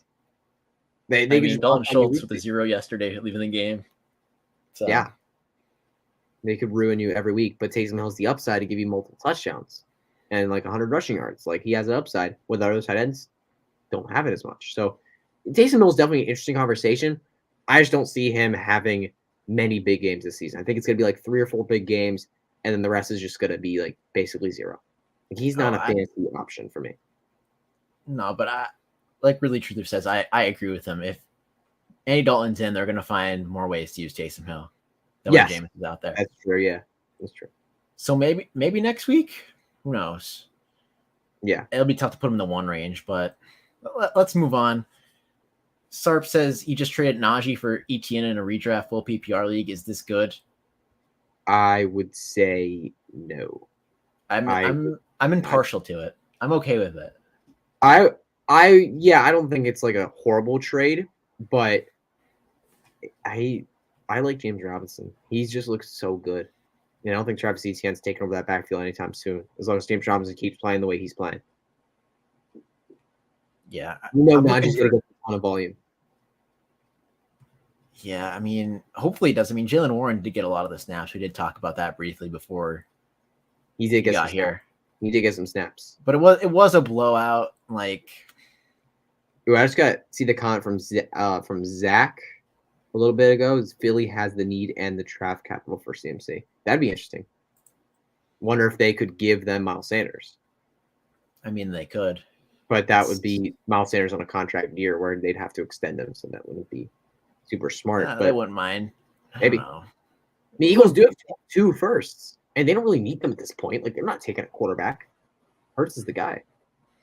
No, but it's more so. I mean, Howie does have $30 million cap next season, so the money's there. Yep. It's just, would you want? In this case, it's more of a team thing. It's would you want to break up the great chemistry that they have, a 5-0 run to start the season? Like, I don't think you want to mess with that. I don't think you'd want to mess with that either. That's the problem. Yeah, they have 5-0 start. Miles Sanders has looked great. Their run game has just looked good. Like they've looked good. They don't need Christian McCaffrey, but it would take that offense to a whole new level. It really wouldn't. And maybe if they lose a couple games here and there before the deadline, like maybe. But I feel like it'd have to be like a losing streak for them to even consider it. Yeah, I agree. All right. You didn't answer this one. Do you think Bijan even goes round 1 or likely early round 2? I think mid to early round 1. He's going round 1. If he does, look, picking a running back in round 1 is not things many NFL teams do anymore. But Bijan Robinson he just looks like a game changer that he just can't. He's not going to fall past round 1. There's no way. I don't see 32 teams passing up on him. Or, I mean, it's not going to be 32. I mean, Miami lost their picks. It's going to be 31. Yeah, it's 31 technically. 31. Yeah, but there's teams doubled up already. It's yes. So yeah, I don't think maybe like 25, 26 maybe NFL teams. There's no way he falls that far. There's no way he falls to the second round. I would be so shocked. I'm thinking like 12, 13, 14 range. I think that's a very good spot. And I think that's where he go to the right team, like the Eagles with the Saints pick or something like that. Yes. Yep. All right. Got this one. Would you trade Thielen for Brian Robinson and Nico Collins? I think I would. Well, were we talking Dynasty or redraft? I would assume redraft because that can't be Dynasty. Trading Thielen. I would assume it's redraft as well. I would do that. I would definitely do that trade. With the run, well, he also posted this one, Thielen and Jalen Warren for Miles Sanders. I'd be more inclined to do this one if it's redraft. Yes, because Miles Sanders is easily the best piece out of all of those players combined. So yeah, I would do that. And if Naja Harris does ever go down, Warren seems like he's going to be the guy. So he's going to be the guy. He's going to be the guy. Like Mike Tomlin just rolls in that backup. I mean, we saw with James Conner a few years ago how he has massive breakout when Bell didn't play. So, yeah, Warren's going to be the guy if Harris does ever go down. So, I would be more inclined to make that trade. I agree. Oh, yeah. And then the Chiefs, we brought that up. Tyler's in the comments. He wants to thank both of us, and he promised you have more gas in the tank sometime soon. We appreciate you, Tyler. Hope you feel better, honestly. Yeah, man. We look forward to having you back on here. Bill's kind of the only team. That's kind of what I'm thinking. I mean, Chiefs are a good throw-in. I think Chiefs and Miami are also 2 good teams to throw in. I don't know how you feel about Miami. Like every time I bring them up, you don't seem like you. Doesn't seem. I'm in on it, but I don't feel like. I feel like they're too much. I mean, they're starting Skylar Thompson. Like maybe once they get Tua back, or if they get Tua back soon, I think I'll be more in on it. But yeah, I'm a little out on it. Like when Tua's in, they're a good team. So like they're looking to win. I just feel like Chiefs are a distant second and Miami's a distant third. I just feel like Buffalo is like. I agree. Buffalo is the clear fit. Clear lead. But I wouldn't have a problem with him in Miami. I'd still rank him where I do in Carolina, probably higher. And he'd probably be more efficient on that offense. So yeah, he would definitely be more efficient. The targets would be rough. I don't know if they'd be there. True, they'd have to funnel through 3 people. The thing is, Tua can't run, so if he's under pressure, he's going to be throwing to Christian McCaffrey. He'll be checking down, yeah. Yeah, he'll be checking down. Miami has one first. Yep. And then nobody's trading for CMC. All honesty, I feel like this might be the second most likely case. I think that could be. Yeah, I think that's a very good outcome as well. Look, do they really want to eat 27 million dead cap? Yeah, I don't know. That's a hefty chunk of change. I don't know. All right, how much would you spend to try to get Danny Dimes in a super flex? Dynasty? It's interesting. Daniel Jones has actually played very solid this year. So it's interesting to see because, I mean, the Giants will be – it's funny. Like, I want to say they're going to be a high pick, but they're 4-1. They've been winning games. Saquon Barkley looks great. Daniel Jones has been very solid, even with the receiving core he has. He's been very solid so far this year. I mean, he had a 75+% completion last week against a pretty tough Packers passing defense. Like, he looked awesome, and he won that game. I mean, he didn't win it. Like, he didn't win it, but he helped them win the game. So, yeah, I would. I'm Dynasty value. Like I haven't played Dynasty long enough to know what the values are of certain players. So, like, I'm right now. The first thing that came to my head is like a 23 second for Daniel Jones. Yeah, I'd be on board there as long as you weren't sure that the second was going to be like 201 or 202. Yes, 203. I would love. Yeah, if it's like 201, 202, like you keep that up there. Keep that one. But if it's like a late second. That sounds great. Mm-hmm. I totally agree. Cecil also asked, do you think Ertz will stay productive with Hopkins coming back? I mean, I think so. I would bet against him. I would personally. I think I'm more on the D-Hop is towards the end of his career phase, and maybe I'll be wrong. I probably will be. I agree there, but he's still going to get volume. He's still, yeah, of course. He's still going to get tons of volume. I mean, that offense has been sputtering. Cliff Kingsbury is so bad.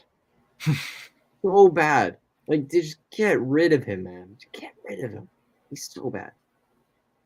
Oh, man. I thought he was going to be the first one fired. Turns out it was Rule. Nope. It was Matt Rule. A second solid choice for that. But Dan Fentis, a Bills reporter, has confirmed that the Bills reached out. We've been in on that as well. Yeah, I saw a verified Twitter account also say that as well. So it's heating up. And then Eric doesn't think Miami's a contender until they figure out Tua's health. I could kind of get behind that. We don't know what's going to happen with Tua rest of the season. Yeah, we don't. Yeah. If Tua's not healthy, they're not a contender. There's no way.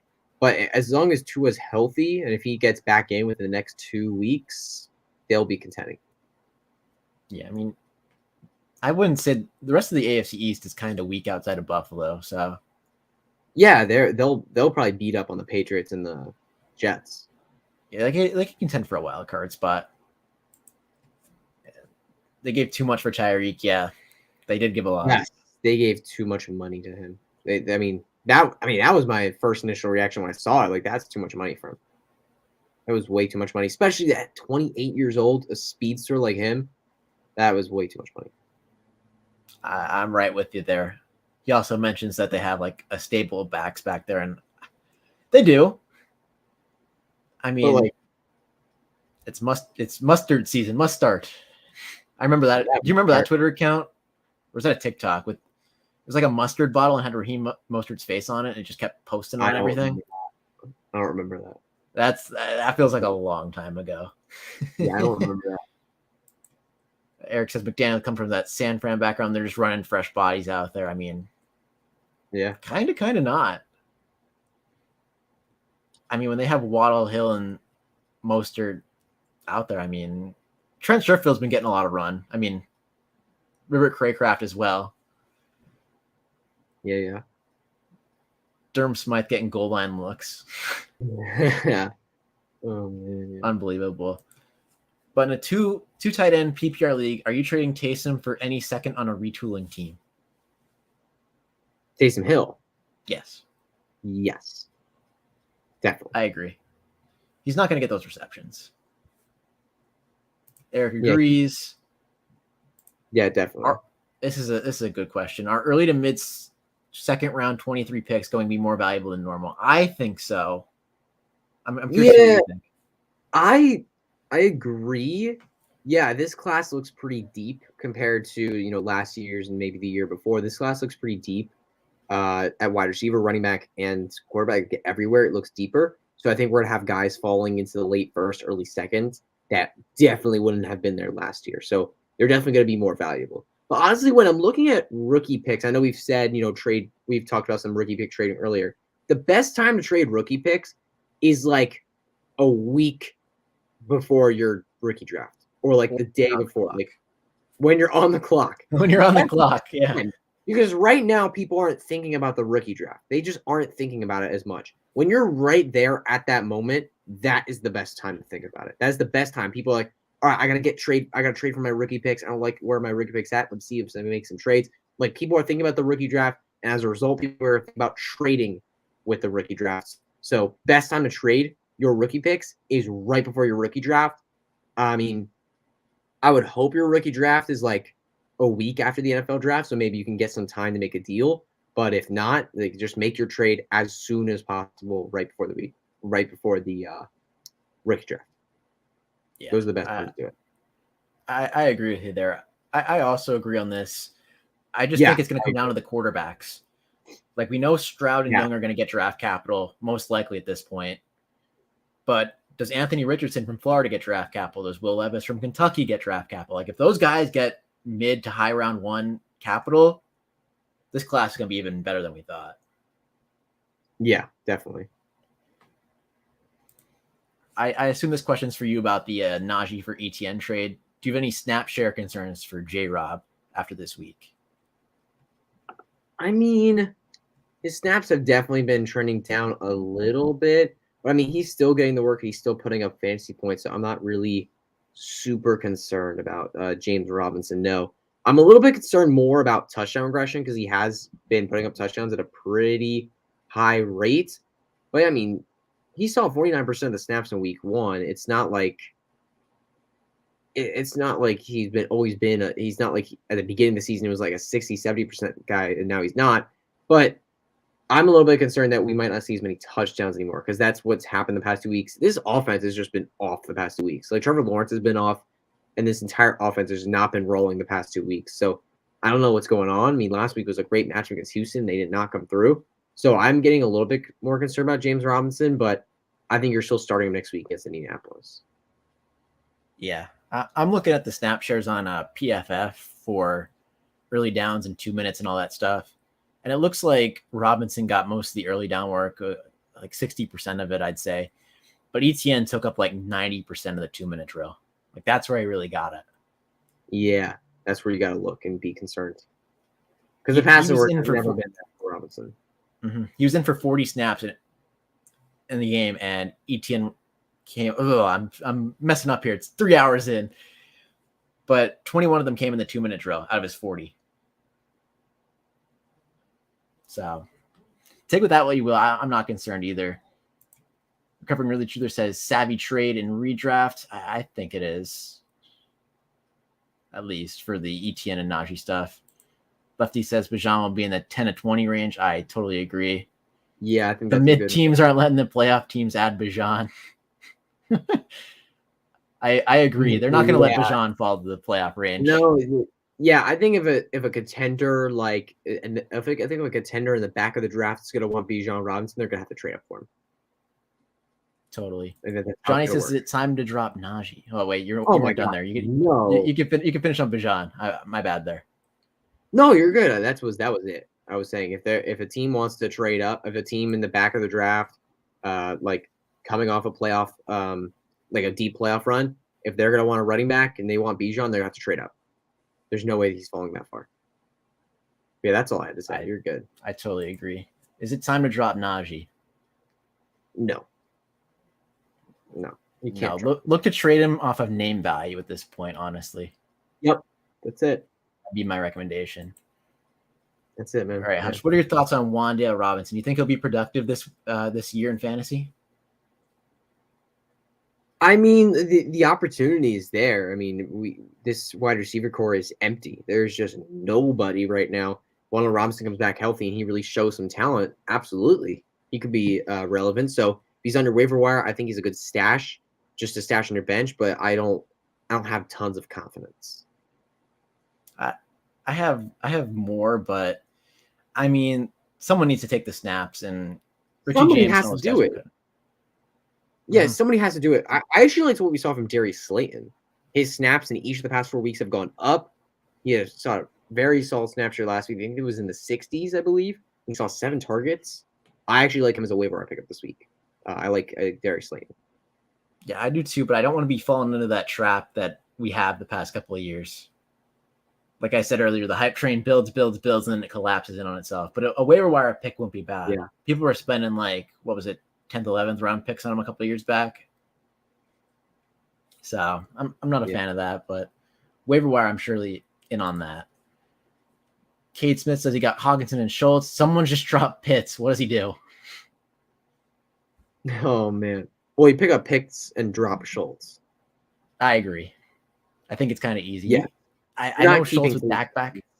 And Schultz is not it anymore. Schultz just not. Schultz just doesn't seem like he's that guy. And Michael Gallup's been looking so good. Like, it's tough to say that Schultz is going to be anything special for the rest of the season or anything relevant at all for the rest of the season, even when Dak comes back. Michael Gallup's been too good. Yeah, I agree. You have to swing for the fences in fantasy, and Pitts is off of waivers is the perfect fence swing. I almost said Pence. I'm confusing myself here, but I agree. And then last question: will Brian Robinson be the lead back in Washington by the end of the season? I mean, he out-touched Antonio Gibson this week, so by the end of the season, not just the lead, but potentially the workhorse. I think Antonio Gibson could be completely done for. I think that's a possibility. I agree. And then Johnny says, did the Cowboys beat the Eagles this week? Well, Johnny, we're both Eagles fans, so no. Sorry, buddy. Nah. No way. Nah. Not this time. All right, let's run through these games real quick because we are about 3 hours in and we're not even done the 1:00 games yet. So geez. Okay. So we're if you just wanted to say something, we could run through them real quick and So Falcons, I mean, do we even have to say anything here? Yeah, no. Drake London's been off the past couple weeks, and it's really scary. I don't know if I'm gonna want to start him next week. Who do the Falcons get next week? I can't remember who they play next week. I know it's a tough matchup for the Buccaneers. Yeah, no, we're not starting Drake London next week. No way. I will not be starting Drake London next week. It's so rough. It's been looking so bad for me for the past couple weeks in this passing offense. I don't want to risk getting a San Francisco 49ers. 49ers have been locked down this year. They've been so good. It's time to go to Ritter, not next week. Don't throw him to the Wolves. Ritter. Yeah, oh my God. Pickett has an awful schedule moving forward. But yeah, it's tough. I want to see Ritter, but at the same time, you don't want to throw him out there against the 49ers. You don't want to throw him. I mean, actually, Joe Bosa is dealing with that injury, right? The groin injury. Is that correct? Mm-hmm. Groin injury, right?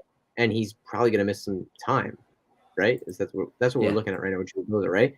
Like, that could be good. I mean, that's a very limited pass rush then. I think Emmanuel Mosley as well for the 49ers. He tore his ACL.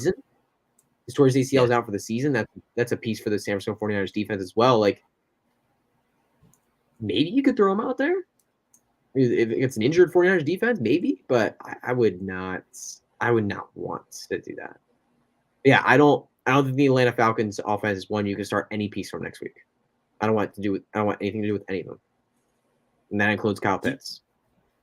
Yeah. Do you have any, let's just say, any hope for starting any Falcons player besides Kyle Pitts or Drake London beyond the 49ers game? I do like Tyler Algier. I think that he could potentially take over this backfield and be a very solid fantasy running back. So he's one that I'm just stashing, hoping, but I don't have too much confidence after what we saw last week. I agree. I think that's enough for Atlanta. They just need to scrap the entire offense. Yeah, their offense. Tampa Bay. How about pass catching Lenny? Leonard Fournette. Oh my goodness. How many patches did he catch last week? I believe it was, this was week? 10. I think we hit double digits. Yeah, I know you got double digits. It was 10, But 10 for 83 and 1. Oh my god. Yeah, I mean, yeah, I don't. Yeah, oh my goodness.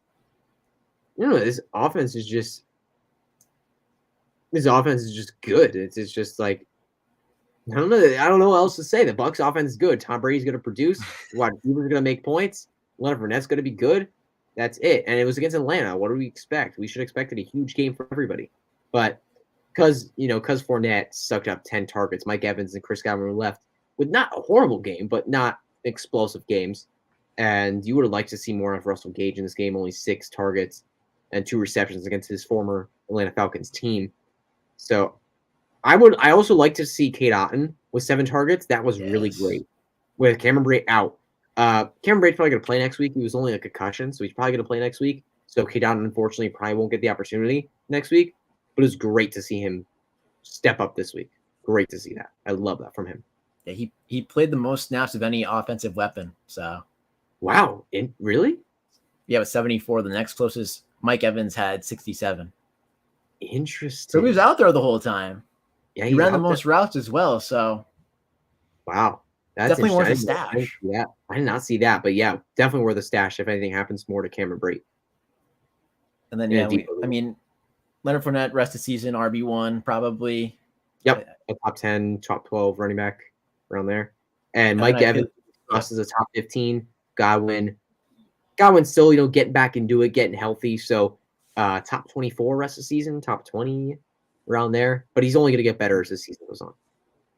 I couldn't agree more. We're going to run through Titans Commanders real quick, and then we're going to scroll up in the chat. We're going to keep going. You want to lead us out with some Derrick Henry talk? Derrick Henry, he is good at football, and you start him in your fantasy lineups. That is it. Any concerns? There's nothing else to be concerned with Derrick Henry. There's nothing to be concerned with. I was concerned he was a little washed. I had that concern a little bit. I did not really have that concern. I more had the concern about I wasn't concerned he was washed. I was more with Derrick Henry because I didn't get him in many leagues this year. I was more concerned about AJ Brown leaving. I thought defenses were going to stack the boxes against him, and it was going to hurt him. So I didn't get him at his number 3, number 4 overall price that he was going in a lot of drafts.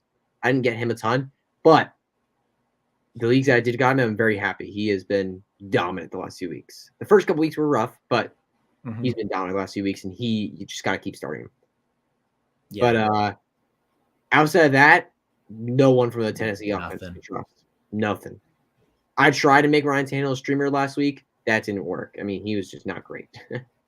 Not good. He only threw 1 touchdown, so it just didn't really work out against this bad Washington defense. But other side of the ball, I mean, this backfield, you can't start anybody until someone takes over. And by somebody, I mean Brian Robinson, because Antonio Gibson's only going to go down from here. J. McKisson's only going to go down from here. I think Brian Robinson still has room to grow. But for now, you can't start anybody. Carson Wentz, you can keep playing as a fringe quarterback 1, high quarterback 2, streaming quarterback option. And then, I mean, Damien Brown, do we see this continuing? He only caught 2 passes, so I don't really. But there were two long bombs though. Yeah, he didn't really it wasn't really this is not something you're going to see consistently. I know we liked Damien Brown coming out, potentially being number 2. It's not really going to be it. But Terry McLaurin, only 5 receptions, even with Jahan Dotson out. Curtis Samuel out-targeted him and out-caught him. 6 of 8 for 62. I mean, you keep starting both those guys as low wide receiver 2 plays, right? I would guess around low wide receiver 2. Start Carson Wentz as a fringe quarterback 1, high quarterback 2, but otherwise you don't touch this offense. Right? Don't touch the offense. You're not touching the running game until Brian Robinson. I mean, until we get confirmation that Brian Robinson is indeed like the full-time starter, like we see the usage that we saw this past weekend more, then I think maybe he could be like a fringe flex play going forward. I'm not starting him until Brian Robinson kind of takes over the offense. I want to see it first. So, yeah. Gibson only got 3 carries. He got 4 targets. Like, it's just not. No, it's not it for Antonio Gibson right now. Mm-hmm. Yeah, so we're gonna go through the chat questions real quick here, but yeah, are you concerned? I just want to ask real quick while I'm typing this to you. Are you concerned about Terry McLaurin going forward? I know we talked about this last week. Very concerned. I mean, he was my send of the week at wide receiver, and by send I mean start. I just that's the name for it. But Terry McLaurin was one of my favorites for wide receiver this week. With Dotson out against a horrible Tennessee passing defense, who have been very friendly to wide receivers this year. The fact they didn't come out and put up a big game really concerns me, because he has not had one of those games where he takes over. Like, we saw games last year where he took over and he looked like a top 5 NFL wide receiver. We have not seen that this year. He's looked very boring. He just hasn't looked great, honestly. I don't know if it's because of the contract he just got. I don't know if it's because Curtis Samuel or Jahan Dotson have just looked amazing. I don't know if Carson Wentz just doesn't like looking his way. Something is wrong. And Terry McLaurin, while he's producing like double-digit points, not bad, it's still not anything worth more than a flex. Like, you're starting Terry McLaurin as a flex, not really a locked-in wide receiver 2 like we may have thought about him this past offseason. Mm-hmm. I was out on McLaurin. He was like my wide receiver 30 heading into this year. I was done. I was absolutely way out on McLaurin. But yeah, a lot of people saw him as a very confident wide receiver 2. I just did not see it that way. But it looks like he's going to be a wide receiver 3 moving forward, not a 2. Yeah, we just thought the production was going to be there. We didn't think Curtis Samuel and Jahan Dotson was going to come in as quickly as they were and take over the offense. Yeah. But we're going to scroll through the chat real quick. Chris says the Giants playoff team. I mean, maybe. It's how they're playing now compared to the NFC West and other divisions. I mean, it's funny. The NFC East last year went from being like one of the worst teams, I mean, one of the worst divisions, to this year. When you look at combined wins, they have the most wins right now of any division. The Commanders are dragging us down. Commanders are killing it. Commanders are killing that reputation, because the Cowboys 4-1, right? Because they won last week. Yep. Giants 4-1, Eagles 5-0, and then you got stupid Commanders 1-4 because Carson Wentz can't throw. He just can't help himself with interceptions late in the game. Like, oh my goodness, good lord. But yeah, Commanders are killing that. Johnny said Cowboys Nation. Not here. Not here. Not this. Not here. We welcome all your questions. You could give as much love to the Cowboys as you want in the chat, but we won't be giving them love. And then Zach says the 49ers lost CB1, which is Emmanuel Mosley. We talked about it. Yeah. C. Smitty says, should he trade Mixon for Diggs? Absolutely. Yep. 1,000,000,000%. And you have a solid backup there in Stevenson and Connor. Oh, yeah. You're good there. You're Hall, Connor, Stevenson. You're good. Yeah. Because Hall for me is an RB1 moving forward. I think he's an RB1. Oh, no question. Definitely. My best ball shares are smiling right now. Yeah. All them in round 4. I wish I got in best ball. I just can't sign up for underdog yet. I'm not old enough. You'll get there, soon enough. Yeah. It's a lot of fun. But yeah, I want to get in best ball. Trade Deontay in the late first for Pittman. I wouldn't, but he then goes on to say, my league mates are ridiculous when it comes to trade targets. Got no choice but to overpay. He has Jefferson, Hollywood, Garrett, Burks, Sky Moore, and 8 first-round picks. 8 firsts. Ooh, wow. So, I think that this – oh, man. Because I think for Pittman, here's the thing. Matt Ryan looks so bad this year that I think we're going to see a new quarterback. I think they're going to see somebody new come in this year or to keep that streak going for the Colts of 1-year starters and then gone. I think we're going to see a new starter for the Colts, so that could be an upgrade, like a real upgrade for Michael Pittman. It could just end up being not really anything at all for Michael Pittman. So I really don't know. But that late first, it depends. If it's a super flex league, I would not do this. If it's not a super flex league, this is very tempting because I am very concerned with Deontay right now with Kenny Pickett because I know he's probably going to be bad this year, and they're probably going to give him the chance next year. They spent a first-round pick on him. They're going to give him the chance next year. So if he's bad again, that's going to kill Deontay. And George Pickens is a future superstar. He really is. George Pickens has looked unfathomably good. I think he's a future star in the making. He is so physical. He's going to be one of those guys where you just can't stop him. And I think that's going to really kill Deontay. So in a super flex, I'd be very tempted. I might just lean no for now. But in a one quarterback league dynasty, I'm in on this. I'd do this. I'd have to think about it, but like the thing that I'm sensing here is you just use those first, like your league mates use players in trades. You hang that over them when it gets to 23 draft class time and say, you can't pick any of these players unless you give me That's like true. a bank. That's true. That is very true. Yeah. If your league are crazy about trading, someone wants Bijan, someone wants, these other guys, Make them pay. that's good. That's actually that. You know what? That's the answer. That's a smart answer. He holds all the leverage here when it comes around to draft time. And I don't think with his roster now, I don't think he's competing. It didn't sound like he was. He might be. I mean, first, you're probably not competing. You're probably not. So just hold it over them, wait it out, and you'll be able to get Pittman probably for maybe just the first next year, depending on. You might.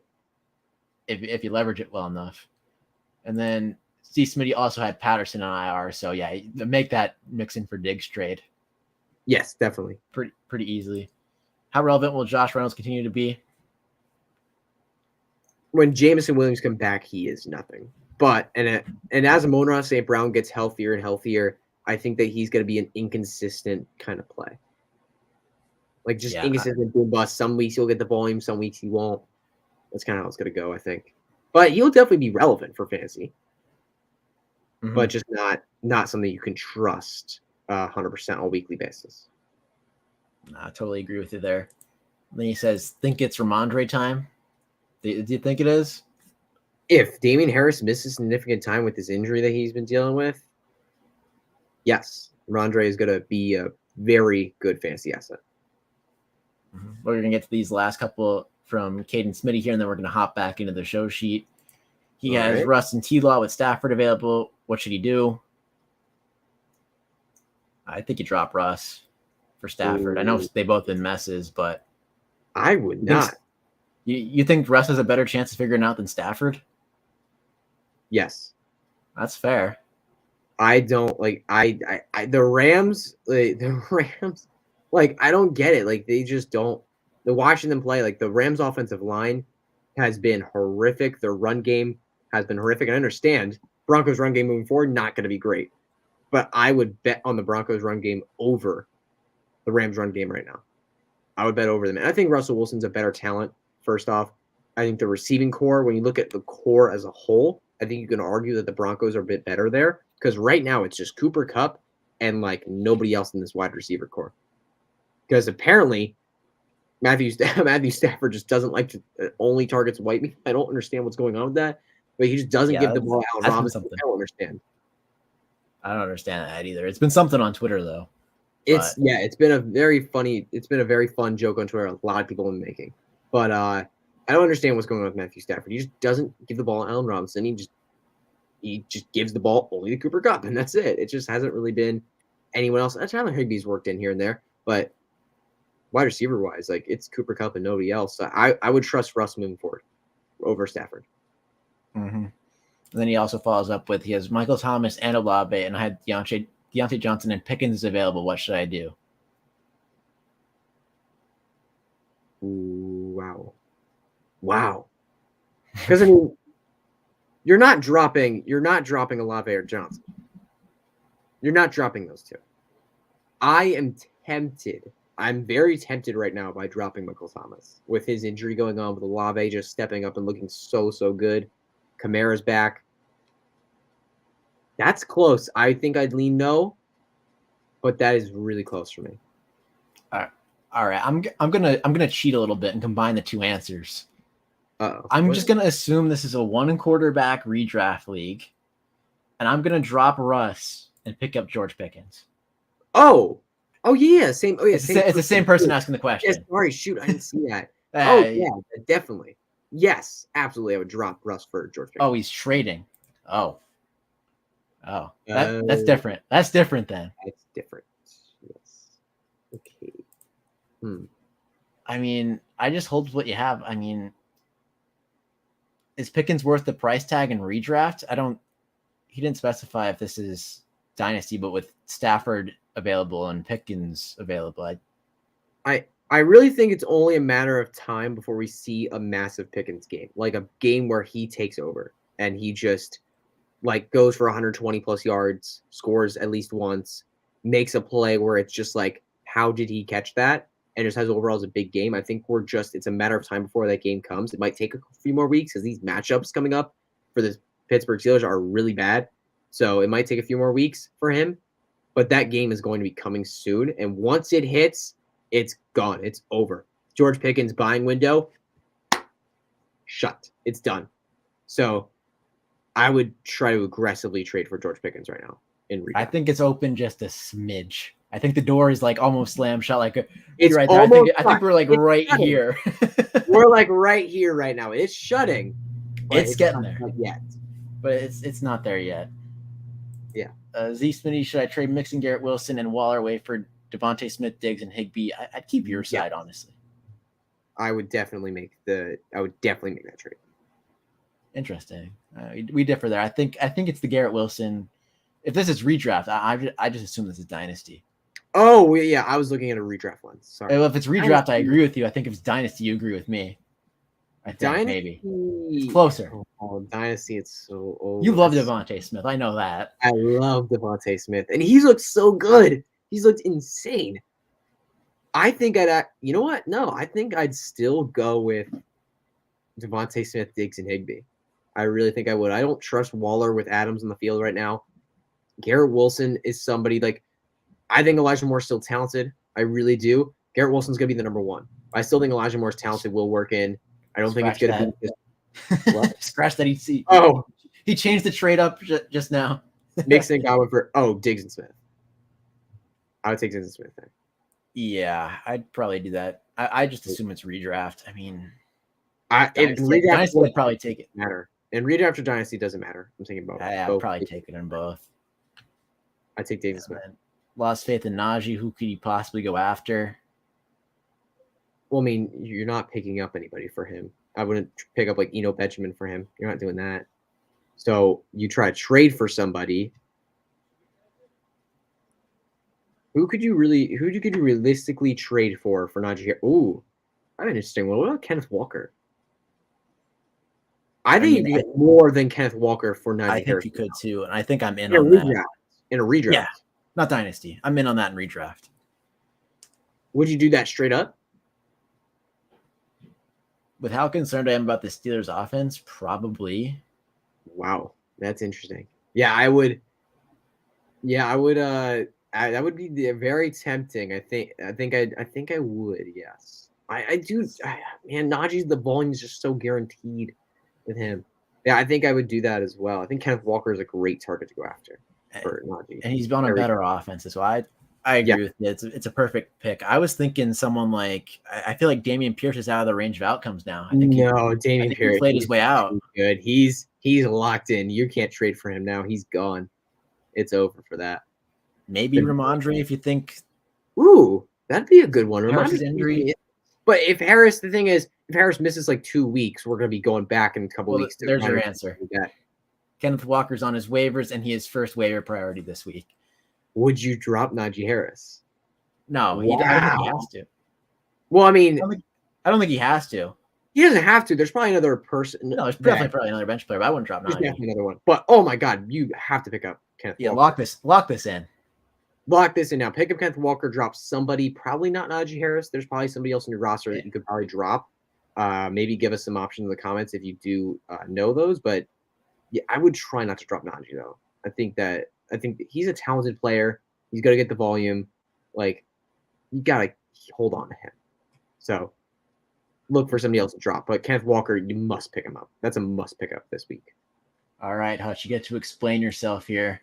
Why Devontae fan, unrelated to the banner behind you and the hat on your head? Yes. Yeah. Unrelated. So honestly, I'm going to be honest with you guys. So when coming into the draft season with Devontae Smith, I thought he was better than Jamar Chase. I'm just going to say that. I thought he was a better player than Jamar Chase. Watching them both play, I genuinely thought he was better. Obviously, that's looked really dumb for me because Jamar Chase has gone crazy. But Devontae Smith, when you watch him play, everyone wants to talk. Just to start, he is an unbelievable route runner. He gets open. He creates space. He just creates space. He gets open. He's so quick on his feet. He runs amazing routes. Like, first off. Secondly, he plays bigger than he is. He's made some massive contested catches this year. I've seen him out there blocking really, really well for some of these running backs or some of these wide receiver screens. He's done some really good blocking. He also hasn't gotten hurt yet. A lot of people are saying, oh, and a lot of my friends, when we have him over for Eagles games, everyone screams when Devontae Smith gets tackled, especially this week because he had a lot of screens to him this week, and he got bashed on some of these things. He got drilled that one. He got drilled on some of these plays, and everyone was screaming. I was like, guys, he's fine. He's stronger than he looks. Like, he is not just a twig that's not strong. Like, he's genuinely very strong for his size. So I think Devontae Smith, obviously a bit small, but outside of that, I really think he is just a perfect, fast, good route runner, great hands, can make moves in space. He's just very talented wide receiver. And if AJ Brown was not there, I think Smith could be on pace to have like 1,300 yards right now. I really think if he was the pure number one option, I think like if we were where we were at last year and Devontae Smith was in his second season, Smith could be putting up top 5 numbers right now. I'm not quite that high on him, but I could see high wide receiver 2 numbers in his range of outcomes if Brown wasn't there. But Devontae's a baller, right? I don't think much people out of Philly like truly understand because they haven't got to watch. Yeah, a lot of people want to like his rookie season was so underrated. Like, he went for 900 plus yards and was the 20+% target share for the Eagles in his rookie year. Jalen Waddle did break the reception record. Jamar Chase did break the yards record. And those two guys just completely overshadowed Devontae Smith. Devontae Smith had an amazing rookie season, a very impressive rookie season. And nobody pays attention to it because of what Jalen Waddle and Jamar Chase did. So just go watch him play. He gets open. He creates space. He makes yards after the catch. And he is very tough for how big he is. He's very tough. Yeah, I mean, his reception perception was insane when I remember looking at it. I don't remember the exact numbers, but I just know it was a lot of green. It's off the charts. Yeah, I remember seeing that. I don't remember the exact numbers either, but yeah, he's off the charts when it comes to those stats. He's underrated. But let's keep going here.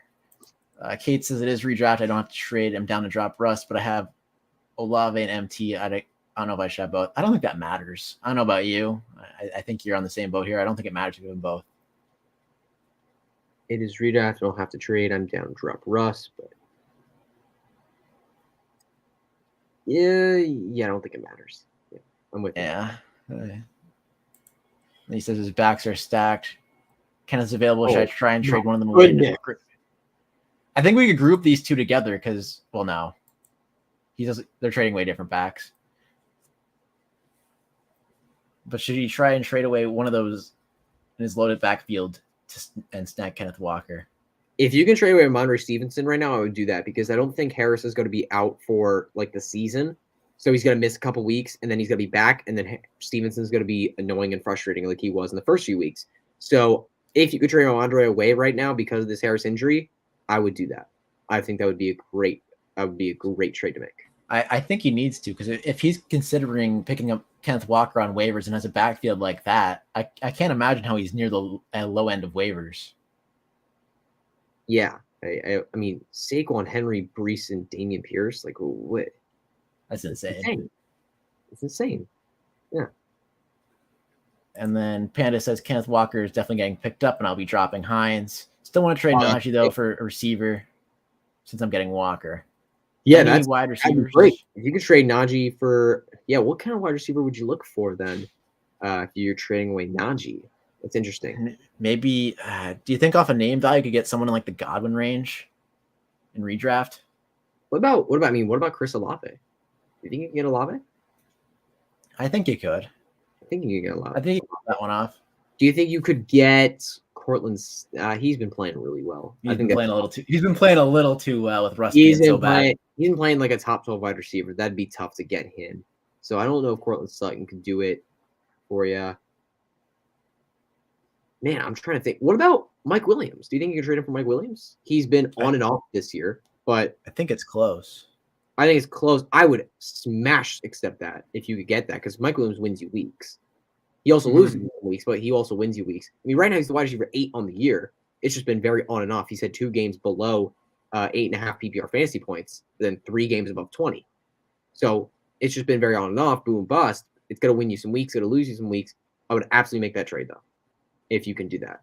So I think Mike Williams is a good target. Amari Cooper, he'll be on and off, but he's going to have some big games. A lot of volume is his way. I think that's a good target. Do you think we could go up a tier from that? Or no, I don't. Najee's been not good, but like I said, the name value has some insulation to it. Yes. What do you mean up a tier? Like where would you try to go? I mean, I'm not trying to go up into like maybe Christian Kirk range. I don't like the way Christian Kirk's been doing the past couple weeks. I mean, he had 9 targets the week before. He just had a down game. The Jags offense wasn't good. Yeah. I'm not saying to like try to go up to like a Monra or someone like that. That's impossible, but yeah, no. You're not getting a Monroe. I'm trying to think of guys like that also went in the first few rounds of fantasy drafts this offseason. Like who was going in like the 4th round, like who was going around there that you could possibly trade. All right. I mean, the 4th round was basically Deontay territory. It's Deontay. It's close to Waddle. Waddle's been playing too well. Yeah, Waddle's been no. I mean, Godwin, I said maybe.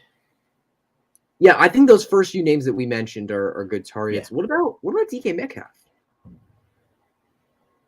I mean, if you do more than box score, started off very slow, but the last 3 weeks has been on fire. So start there, work your way down. What? I said I agree with you. They should start there and work their way down. Yeah, like DK Metcalf, Mike Williams, Mark Cooper, like that kind of tier there. If you can get one of those guys, that'd be great. If not, then slowly start to work your way down. I would like, what if you got like Jacoby Myers plus? Because you're getting plus if you're trading for Jacoby Myers. But he's been playing like he's been a really good asset. I mean, he has missed a couple games, but the time he's been on the field, I mean, 6 targets, 13 targets, 8 targets his first 3 weeks that he's played. He's been. I feel like I need something decent on top of that. I know I said plus, but I feel like I need like. Plus. Yes, you need something decent on top. Like what? What though? That's the thing. What would you want? I don't know. I'm looking at the running backs, and I'm not finding anyone that I like. I see Dobbins here, maybe like Myers and Brian Robinson for Harris. See, I feel like that's a good trade from a fantasy point perspective, but I also feel like you're underselling the name value. Yeah, I mean, look, Naja has first-round pick attached to him. He does. He's been so bad, though. I feel like people, and with Kenny Pickett, with how bad they just got beat this week with Kenny Pickett now starting, I feel like people are going to be more nervous. Like, I think I would go for Mike Williams first. I would go for Mark Cooper first. Go for DK Metcalf first. If you don't get that, I think that's also a good option. I think Jacoby Myers plus Brian Robinson is a good trade. I kind of agree with you. I mean, it's not going to get any better for them. In their upcoming weeks, they have Tampa, Miami, and then Philly. And New Orleans after their bye. After the bye, yeah. Yeah, they're gonna be beat down on offense. It's gonna be bad. So yeah, I like the first couple names you threw out there. Yeah.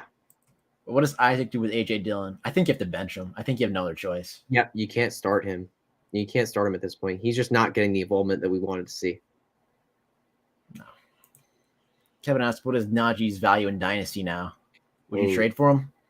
No, I'm not trading for him. No chance. I'm not trading for him. But if you have him, you're likely stuck with him. I don't. Do you think you can get a first off him right now? Because a contender potentially who believes in the talent, believes in the because volume.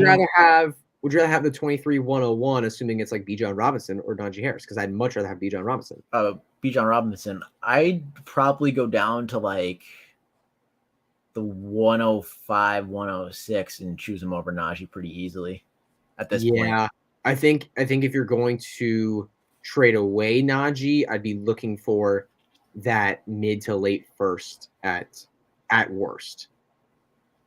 Mm-hmm. I'd be willing to take that, but I'd shoot for higher. Yeah. I totally agree with you. You got to go for it, but I don't know. Are you going to get it is the real question. Yeah, I don't think anyone will be willing to give up a pick that could be Bijan Robinson. Isaac asked what you do with AJ Dillon, Deontay Johnson. You can answer this one real quick because my AirPods just died and I have to replace my headset. Oh, sure. Go ahead, man. So what do I do with AJ Dillon and Deontay Johnson? I started Brees, Lenny, Cooper or Cooper Cup or Mark Cooper. Shoot. Put up 140 for my third straight week, and now it's my third straight loss. Help. Yeah, AJ Dillon, I mean, we talked about it earlier. You have to bench him at this point. He's just not getting the involvement you want. It's just not it right now for him. You got to keep benching him moving forward. With Deontay Johnson, it's so tough because I am loving what I'm seeing from George Pickens, and I'm loving the bond they're having. It's clear that Pickett and Pickens do have a bond together. Pickett, he's thrown to Pickens in some big-time moments. Same with Johnson. Johnson, I think you're still starting as a flex, low wide receiver 2 kind of option. He's going to get decent volume. And next week, who do the Steelers got? They got Buffalo, right? Oh, no, sorry. Buffalo. Tampa Bay next week. Yeah, Tampa Bay. They're going to be down. They're probably going to have to throw. And it's going to result with Deontay Johnson possibly getting some garbage time targets. So I think you start Johnson as like a wide receiver 2-ish, and AJ Dillon, you just can't start. Yeah, I agree. But you'll get off that losing streak. Your players are solid. Yeah, you got good players there. Brees is only going to get better from here. I think you're going to get. You're in a solid spot. You're and then in a good we'll spot. finally make it back to the show sheet after this, so we could run through that however quick we want to do that. But he wants to package Najee with Hawkins for a decent receiver. Amari Cooper, Waddle, Wilson, Cooks, Allen, Woods, and then he traded for Pittman week 3, but he's 1-4. I mean, we kind of answered some of that with trading Najee away, but if you package him with Hopkins, I feel like you could go up that tier. Ooh. Oh man, that's tough. The thing is, like, as we're getting closer to DeAndre Hopkins' time, that the value is going to go up. Like his value is going to be slowly rising in the next couple of weeks because he's going to be coming back soon. So I think that's definitely an interesting trade, but I think that's an interesting trade to make. Yeah, I think that's an interesting option to look at. You would definitely get a better receiver that way. So I don't know though. Yeah, I definitely agree. And then you drafted Mixon at the 108 and Najee at the 203. So, I mean, little struggles early on, but you could rebound from it. And then Deontay's getting like 10 to 13 targets every game, but he's the king of 6 for 60, and he doesn't like the schedule. I agree. Yeah. Okay. Anything you want to mention here before we, sign off? No, man. Yeah, I'm sorry. I gotta jump out. No, you don't apologize. You were here for like 2.5 hours. Don't apologize. Tell the people where they could find you one more time. We're gonna wrap it up here. All right, but you guys can all go follow me on Twitter at HutchinsonB_FF. And I host my own podcast called Hutchinson Brown's Fantasy Football Perspective. Pretty much anywhere podcasts can be found. And I'm on TikTok. I'm at Hutchinson Brown on TikTok. Do little fun videos over there. I make football guys YouTube videos for football guys in their YouTube channel. I also write for DLF, otherwise known as Dynasty League Football. And yeah, that's pretty much it. You can find all those links from my Twitter account. And my DMs are open on Twitter. If you got a question, go ahead, throw it at me. I'll do my best to answer you. Twitter will be in the description below. They'll be down there. All right. But yeah, I'm just a 16-year-old kid trying to make a space in the fantasy football world. You're going to make it. I hope so, man. Big facts. You're going to make it. I hope so. But yeah, thank you guys so much for watching. I appreciate Ryan and Tyler having me on the show. It's been fun. Anytime. We love having you on, buddy. And that'll do it for us here at the weekly recap. And we'll see you back here next week for a week 6 recap. Peace.